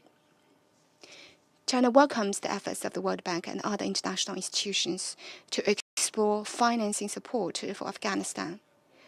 But without a full injection of liquidity, the restoration and development of the domestic market and foreign trade, the efforts of international institutions will only be a drop in the bucket. In the current situation, unilateral sanctions have the effect of freezing not only Afghanistan's financial assets, but also the hopes of the Afghan people to survive. The unilateral sanctions are no less lethal than military intervention. It is starving and it is killing. We once again urge the immediate lifting of the asset freeze and unilateral sanctions against Afghanistan. Mr. President, the international community is generally united in its expectations for the future of Afghanistan. We all hope that Afghanistan will adhere to a broad and inclusive political orientation, implement moderate and prudent internal and external policies, effectively protect the rights and interests of ethnic minorities, women and children, resolutely combat terrorism, and develop good neighborly cooperation. China's position in this regard is clear, and China has always been carrying out active work to this end. We need to increase engagement with the Afghan interim government in a rational and pragmatic manner, enhance mutual trust, and exert positive influence. Norwegian government invited the Afghan interim government delegation to Oslo for talks. We believe such engagement and dialogue are useful. At present, the international community should make it its most important and urgent priority to help Afghanistan alleviate its humanitarian crisis and stabilize its economy. Adhering to the principle of Afghan-led and Afghan-owned certainly means respecting Afghan ownership and leadership of economic resources. It is essential to safeguard the rights of Afghan women and children, which also means providing them with much-needed humanitarian help. If they can't even have food or survive, then talk of education, employment, and the political participation will become empty words. The international community shares the goal of preventing Afghanistan from once again becoming a hub for terrorism. But if the humanitarian and economic situation in Afghanistan is allowed to continue to deteriorate, the only ones who will benefit from it are terrorists such as ISIS, Al-Qaeda, and Eastern Turkestan Islamic Movement.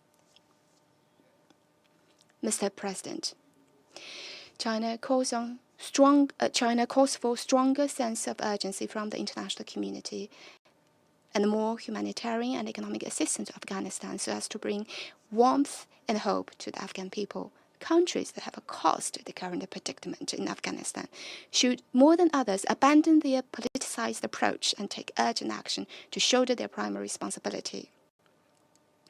As a neighbor and partner of Afghanistan, China has always made positive contributions to the peaceful development of Afghanistan. At the moment, China is stepping up efforts to deliver 200 million RMB humanitarian aid to the country. Supplies of all kinds are arriving at Afghanistan, in particular the local provinces and cities in Afghanistan.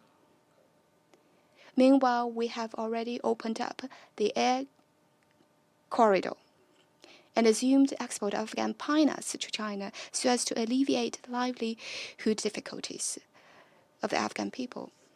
China supports the active work done by UNAMA. At the moment, the most important task is to follow the advice by the Secretary General Guterres and encourage the international community to provide urgent humanitarian assistance and help the Afghan people to overcome the current difficulties. We support the important role of the UN in peaceful reconstruction of Afghanistan and looks forward to the reports and the recommendations from the Secretary General. We also agree that the regional organizations should stay in close touch so as to make viable and appropriate arrangements for the UNAMA mandate that are in line with the current actual needs and respect the will of Afghan people. Thank you, Mr. President. I pass the floor to Ghana, please. Thank you very much, Mr. President, Prime Minister Stoll. Let me begin by, first of all, commending you for the very able leadership over the Council during this month. We also warmly welcome the remarks by the Secretary General and the statement by the Chair of the 1988 Committee, Ambassador Tirumuti. We also welcome the briefing by the Special Representative of the Secretary General and Head of the United Nations Assistance Mission in Afghanistan, Ms. Deborah Lyons, and pay tribute to the entire UNAMA team for the incredible work they are doing under difficult circumstances and in a very challenging environment. We equally thank Ms. Mahbouba Seraj, Executive Director of Afghan Women's Skills Development Center, for her valuable perspectives. I also acknowledge the participation in this meeting of the representatives of Afghanistan, Uzbekistan, Pakistan, and the Islamic Republic of Iran. Ghana remains committed to a stable, secure, and peaceful Afghanistan. We are convinced that a resurgent Afghanistan is in the best interest of the international community. We believe that actively and constructively engaged, it is possible for Afghanistan to return to the international stage as a bona fide member of the Committee of Nations if it utilizes fully and effectively the resourcefulness and ingenuity of all its citizens to spur national development. In this regard, I would like to highlight the need for the international community to continue to stay steadfast in the provision of every necessary support required to eliminate the needless suffering of the Afghan people. This Council, and indeed all regional international actors, including Afghanistan's partners and neighbors, can contribute positively to help Afghanistan emerge out of its multi-layered political, humanitarian, economic, and security difficulties. Madam President, last month this Council unanimously adopted two important resolutions on the Afghanistan situation. Worthy of note, the adoption of Resolution 2615 determined that humanitarian assistance and other activities that support basic human needs in Afghanistan will not constitute a violation of paragraph 1A of Resolution 2255 of 22nd December 2015 that prohibits the provision of funds, financial assets, or economic resources to individuals listed under the 1988 Afghanistan sanctions regime. While we acknowledge that Resolution 2615 is a commendable step in tackling the depressing humanitarian catastrophe engulfing the country, we are clear in our minds that it is not enough to get Afghanistan out of the woods given the sheer size and scale of the humanitarian needs. The fact that more than 20 million Afghans, according to reports by the UN, remain food insecure, and a staggering 8.7 million of the Afghan population are on the brink of starvation should be disconcerting for this Council. The plain truth is that time is running out for the international community in avoiding an already dire humanitarian situation from spiraling out of control. The risk of a catastrophic outcome is real because as we speak, millions of Afghans are being threatened by hunger and destitution. Madam President, in the face of this unfolding monumental humanitarian situation, this Council has a responsibility to be united on what must be done to comprehensively address the challenges. It has never been more imperative than now to adopt swift and consequential decisions which will resonate positively on the lives of the Afghan people. On our part, Ghana firmly supports and re-echoes the call by the Secretary General for Afghanistan's assets to be unfrozen and immediately channeled into funding emergency social and health services for the Afghan people. It is quite paradoxical for a country with enormous financial resources locked up in foreign banks, including 9.6 billion of international financial assets of the Central Bank of Afghanistan, to be on the brink of starvation and economic collapse. Second, we urge the de facto authorities to open up the country to humanitarian agencies by removing all restrictions placed on humanitarian operations, including the acceptance of women humanitarian workers. The Taliban should choose the path to be a force for good by cooperating unconditionally and facilitating the unfettered delivery of humanitarian assistance to every Afghan without discrimination, in line with international humanitarian law. Third, we are deeply concerned about the alleged and reported cases of violations of human rights of vulnerable persons within the Afghan society, in particular the suppression and erosion of the rights of women, girls, and children, and their access to education. Ghana believes that Afghan women and minorities are legitimate stakeholders of Afghanistan and must be given every opportunity and support to protect and enhance their effective participation in the country's reconstruction and future growth and development. Precluding any group from the political process is counterproductive and denies the country of the contributions of all its citizens.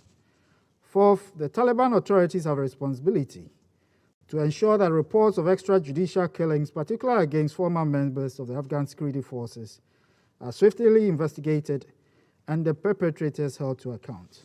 That duty extends to guaranteeing the safety of all civilian and humanitarian workers within Afghan territory.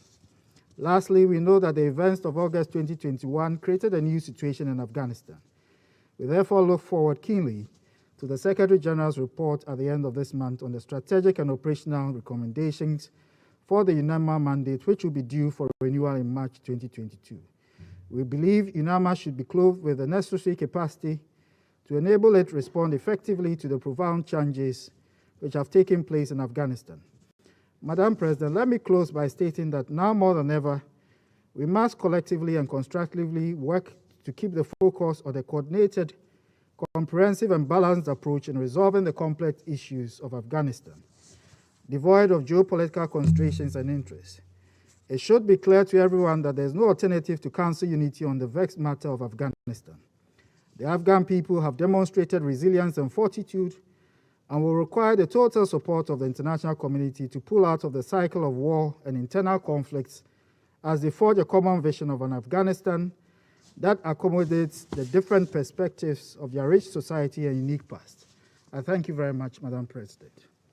I thank the representative of Ghana. I give the floor to the representative of the United Kingdom. Thank you, Madam President. I also thank the Secretary-General, SRSG Lions, and Ms. Siraj for their sobering briefings today. And I'm grateful to Ambassador Tirumurti for his update on the work of the 1988 Committee. Madam President, the situation in Afghanistan remains of deep concern. Over 20 million people, half the population, are in need of urgent assistance. The risks of a humanitarian catastrophe are real, and urgent action is needed to avert economic collapse. The work of UNAMA and UN leadership remain crucial.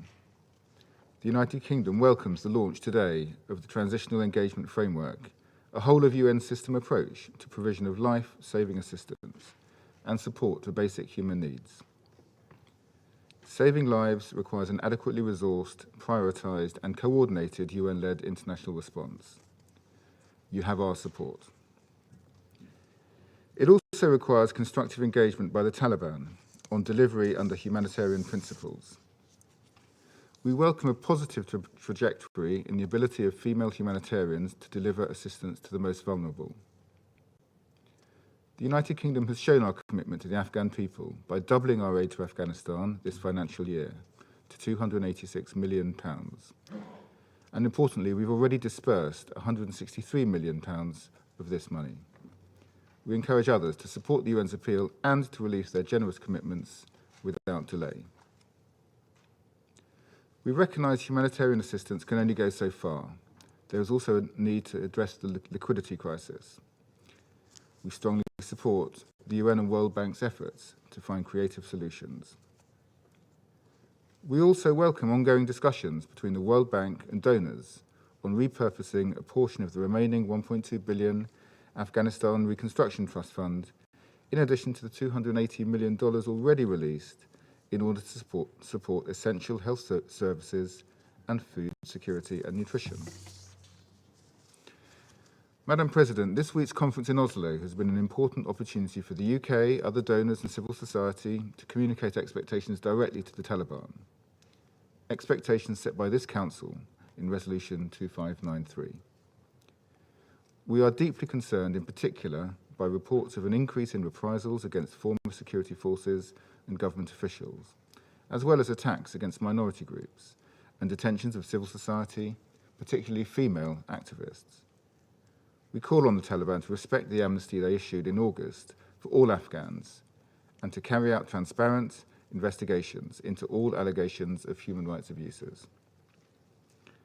As we've heard clearly from Ms. Sarraj today and others, women's rights have also been sharply restricted, with many women unable to work and girls kept away from school. The Taliban's assurances that girls will be able to return to school on 21st of March is welcome. The international community will be watching closely. Schools were already segregated under the previous government, and many parents want to see their daughters educated. Sustainable peace and stability in Afghanistan will rely on a politics reflective of Afghanistan's rich diversity, and we continue to call for inclusive governance. On terrorism, we welcome the Taliban's commitments to tackle terrorist groups and urge them to ensure that Al-Qaeda, Islamic State, and other terrorist groups can never again organise, raise funds, or plan attacks from Afghan territory. We took careful note of SRSG Lions' remarks in this regard, and we will continue to calibrate our approach to the Taliban according to their actions against these core priorities, not just their words. Madam President, it's vital that we in this Council continue to speak with one voice in support of the UN's work in the months ahead. Thank you. I thank the representative of the United Kingdom, and I give the floor to the representative of the United Arab Emirates. Thank you, Madam President, and we'd also like to thank Mr. Antonio Guterres, the Secretary General, Ms. Deborah Lyons, Special Representative and Head of UNAMA, and Ambassador Tirumurti, Chair of the Security Council's 1988 Sanctions Committee, for their thorough briefings. We also welcome the civil society briefer, Ms. Mahbouba Siraj, and thank her for her very valuable insights today.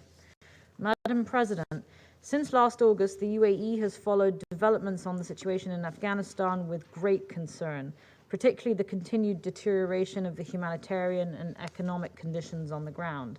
Our meeting today offers an important opportunity to consider the best way to achieve stability and security in Afghanistan, and also to fulfill the aspirations of the Afghan people.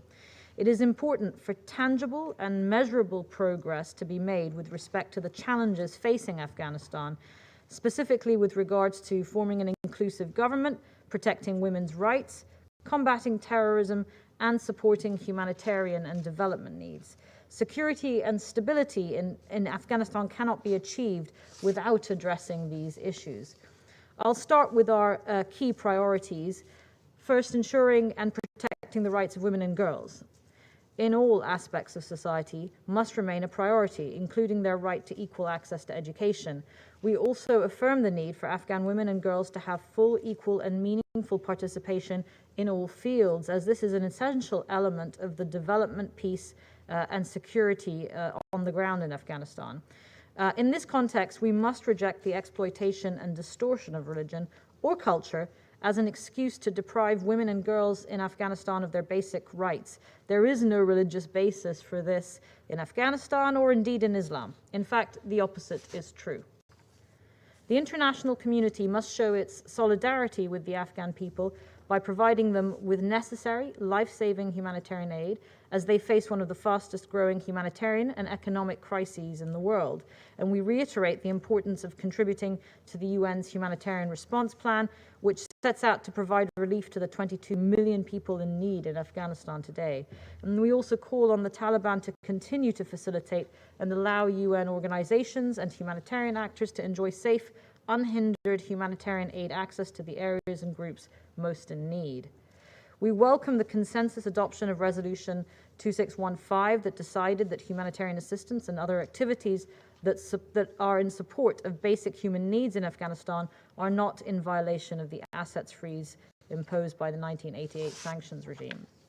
The UAE continues its support for international efforts to build a more resilient and sustainable future for the Afghan people. In August, we launched an air bridge that to date has carried more than 485 tons of humanitarian aid, including medical and food supplies. We've also assisted in the evacuation of over 40,000 individuals from Afghanistan who requested that support, or whose governments requested that support. And of course, this is not sustainable, and we must work collectively to stabilize the situation on the ground and the liquidity crisis as well in a robust and accountable way. The UAE will continue to provide assistance through our humanitarian institutions, as well as coordinate our approach to Afghanistan as a proactive member of the OIC. We welcome SRSG Lyon's update that she is closely cooperating with the OIC Special Envoy for Afghanistan as an important step in that direction. The UAE also joins the international community in expressing its deep concern over the threat of terrorism on the security of Afghanistan and neighboring and regional countries. We have witnessed over the course of the recent period violent terrorist attacks in Afghanistan that have claimed the lives of hundreds of innocent civilians, and we condemn these attacks in the strongest terms and call on the Taliban to take the necessary measures to combat terrorism in Afghanistan, to sever all ties with all terrorist groups worldwide, and to prevent such groups from using Afghanistan to threaten or attack other countries. And we stress here that terrorism in Afghanistan is indeed an international threat, and the fight against which requires regional and international support and cooperation. Supporting the social and economic development of Afghanistan will also significantly contribute to preventing the spread of extremism, as others have said here today. And we also affirm the need to promote peaceful coexistence in Afghanistan and protect the full fabric of Afghan society, including religious minorities who have been targeted in recent attacks. Madam President, we look forward to reviewing the Secretary General's strategic and operational recommendations for UNAMA's mandate that will be issued at the end of this month. And in regard to the developments that Ms. Lyons mentioned on the positive engagement of the Taliban with UNAMA, we hope that this will contribute to ensuring the success of the mission in implementing its mandate. And we take this opportunity to stress the vital role that UNAMA and all UN personnel play in promoting peace and stability in Afghanistan, and we thank them for their work. The UAE believes that going forward, The situation requires a robust UNAMA mandate so that it is best able to contribute to maintaining international peace and security in Afghanistan. In conclusion, the UAE looks forward to supporting international efforts to achieve security and stability in Afghanistan, and we hope to see positive developments in this direction so that the aspirations of the Afghan people for a dignified life and a stable, prosperous future can indeed be met. Thank you. I thank the representative of the United Arab Emirates, and I give the floor to the representative of Albania. Thank you, Madam President. And let me also thank the Secretary General for the evaluation of the situation, SRSG Lyons and Ms. Siraj for the information provided. I also thank our colleague from India for the update on the work of the Sanctions Committee. 6 months after Taliban takeover, Afghanistan continues to be in the crossroads. Every indicator is in red, and the world remains rightfully concerned with a wide range of key issues linked with the dire humanitarian situation, bleak economic prospects, poor governance and weak institutions, serious threat to the rights of women and girls, fear of terrorism, increasing internal instability, mass exodus of refugees. With such prospects, it is not easy to find a glimpse of hope. Let me make some 5 key points. First, calls for an all-inclusive government in Afghanistan have not been responded so far. Downwards, human rights are also losing ground, with years of steady progress gone in the blink of an eye. Meanwhile, Deborah Lyons said that it was time for the Taliban to govern based on trust, not fear, to be inclusive, to protect the rights of all Afghans, and initiate an Afghan dialogue for national reconciliation. On a related note, our UN team in Afghanistan launched today their Kabul 1 UN Transitional Engagement Framework to assist the Afghan people this year. This is an overarching strategic planning document which will ensure the coordination of the UN team's work to reduce the suffering of the Afghan people by saving lives, sustaining essential services, and preserving essential community systems.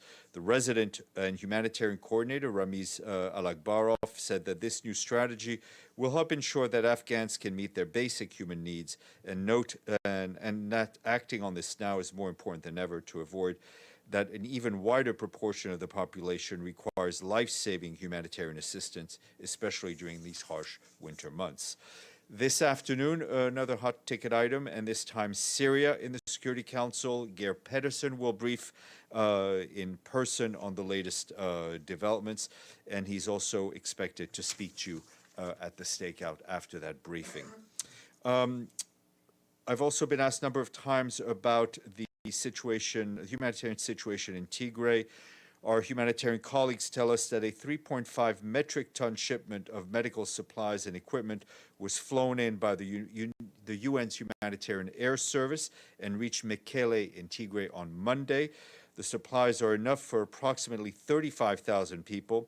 The shipment includes antibiotics, potassium chloride tablets, and pediatric supplies.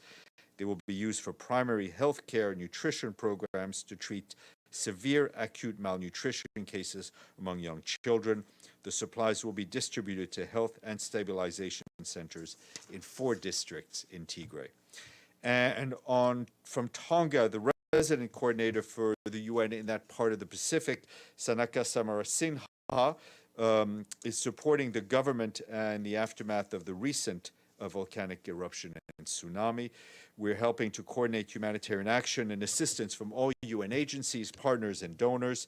Due to COVID-19 restrictions in the country, the deployment of additional UN or aid workers from outside Tonga is being discussed with Tongan authorities. Access to safe water remains a key challenge, with many contaminated water reservoirs needing repairs. We're also concerned about the food security and the damage done by crops by the ash fall, and that is being assessed. UN agencies based in Tonga and our partners continue to respond. For example, the World Health Organization is providing medical supplies, technical advice, and support on water testing, food and hygiene support. UNICEF has also dispatched supplies such as jerry cans and dignity kits. To COVID update for you. First, This week, Nicaragua received 1 million doses from COVAX, which was donated by Spain. We thank them for their generosity. Nicaragua has now received more than 5 million vaccine doses from COVAX so far.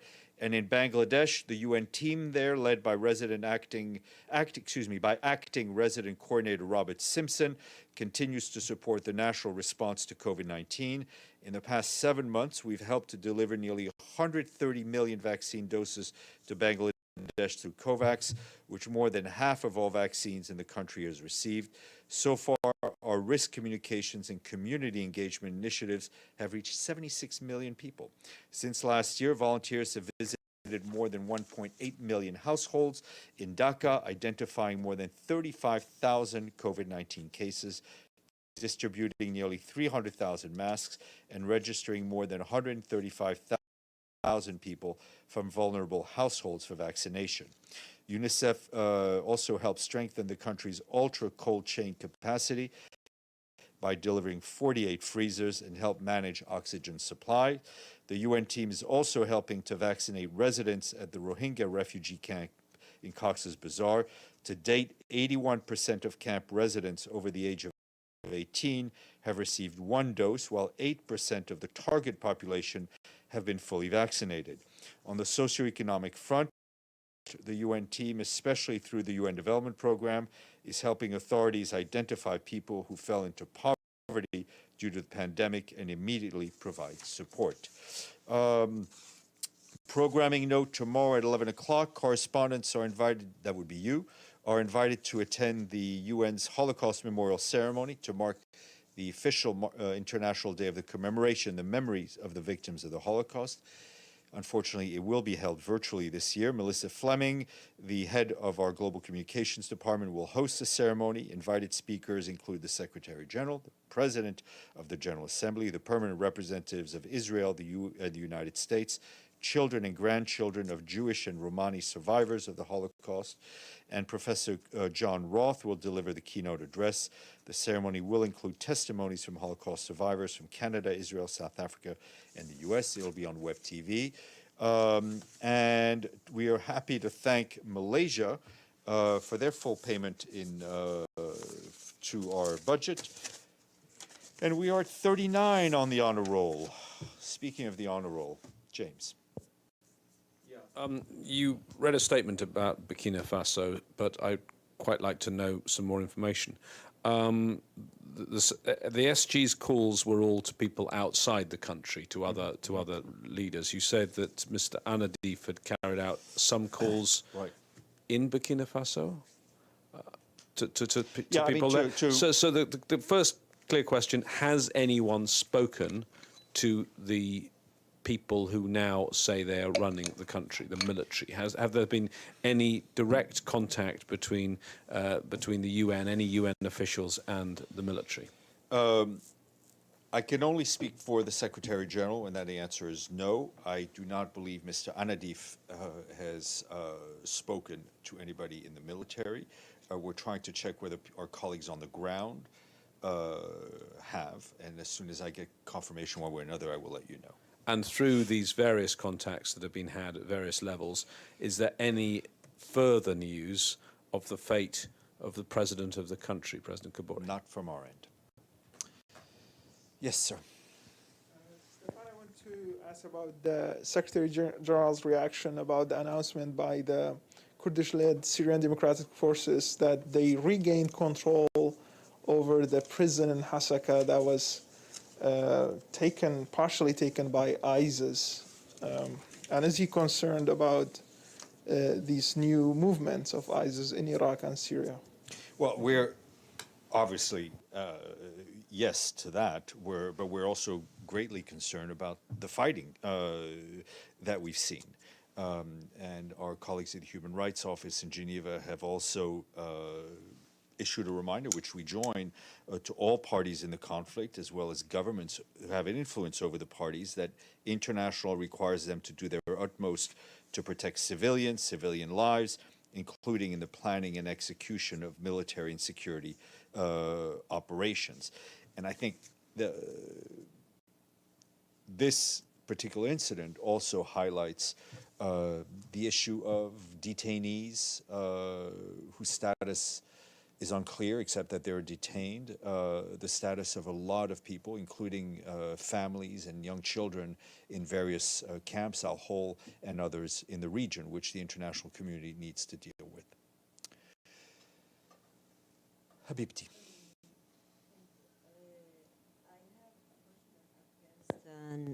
So you read a statement on the one UN transitional engagement framework for Afghanistan, and Ms. Lyons talked about it too. And she said that this means that the UN needs an additional $3.6 billion to the $4 billion. So my question here, is this an aid, additional aid, or what is this exactly? Is this the additional money? Yeah, the 3.6 billion. What is this transitional engagement framework? Is it investments? Is it? It is. It's a way of better. I mean, the additional money, right, required to implement the framework includes some of the money already given, but it just shows also the increased needs that we see in Afghanistan as we gain access to more regions, and the framework is a way of better managing the resources that we will get and better managing the implementation. Still didn't is this aid money or is investment money? Because it's like additional aid money that you're asking for. Yes. Okay. Okay. Ms. Nichols, you have a question. Thanks, Dev. I was just checking the wire, and it's been a year since Fabrizio Hochschild was placed on leave while the investigation was carried out. Do you have any updates on what is happening with him? Fabrizio, yes, and it's an issue I think you and others have raised for quite some time. I can now confirm that the UN's own internal accountability process concerning Mr. Hochschild has been completed. He's been informed of the outcome. Mr. Hochschild's placement on administrative leave has ended, and he's been separated from service of the UN. Okay. Sorry, can you clarify separated from service? Fired? Separated from service, that he's no longer employed by the UN.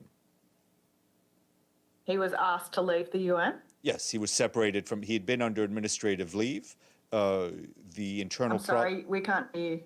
Sorry. Let's try again. He had, as you know, been placed on administrative leave until the 31st of last year. That leave was extended for another month while our own internal process, the investigative process, the review process, to which the various parties in this had a hand, was concluded. That process is now concluded. He was informed of the conclusion, and he has now been separated from service at the UN. Yep. So what did the investigation find? Well, the accountability process, internal process, is confidential, and I don't have any more information to share with you, except to say that he's been separated. What will happen to the position of the tech envoy? Is it vacant now? It's being recruited. Yeah, it's under recruitment. That's a really odd way to describe it. Excuse me? That's a very odd way to describe it. I mean, was he fired? Well, we use different terminology. Separated from the organization means you've been separated. That the organization has taken a decision to separate you from the organization. Yeah, go ahead. You're unprepared to give details of the investigation, which seems strange, but is it fair to say that the investigation clearly found against him because of this outcome? I will let you translate my English into your English.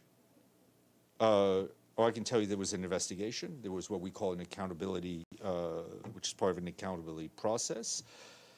It was concluded. He was informed of the outcome, and as a result of that, he was separated from the organization. But if there had been a positive outcome of the investigation, he would not have been separated from service. Benno. Does the Secretary General think that it was a mistake to making him the tech envoy after the allegations were already made against him a month before? The Secretary General made the decision, and he made a decision to appoint him. He also made the decision to put him on administrative leave, and he stands by both those decisions. Is there any change? He was working close to the Secretary General on the 38th floor. Does the Secretary General want to change anything about the overall culture in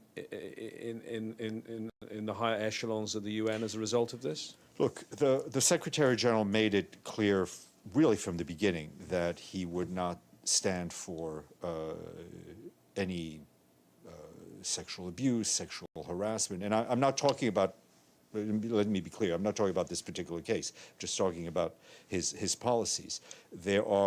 He added to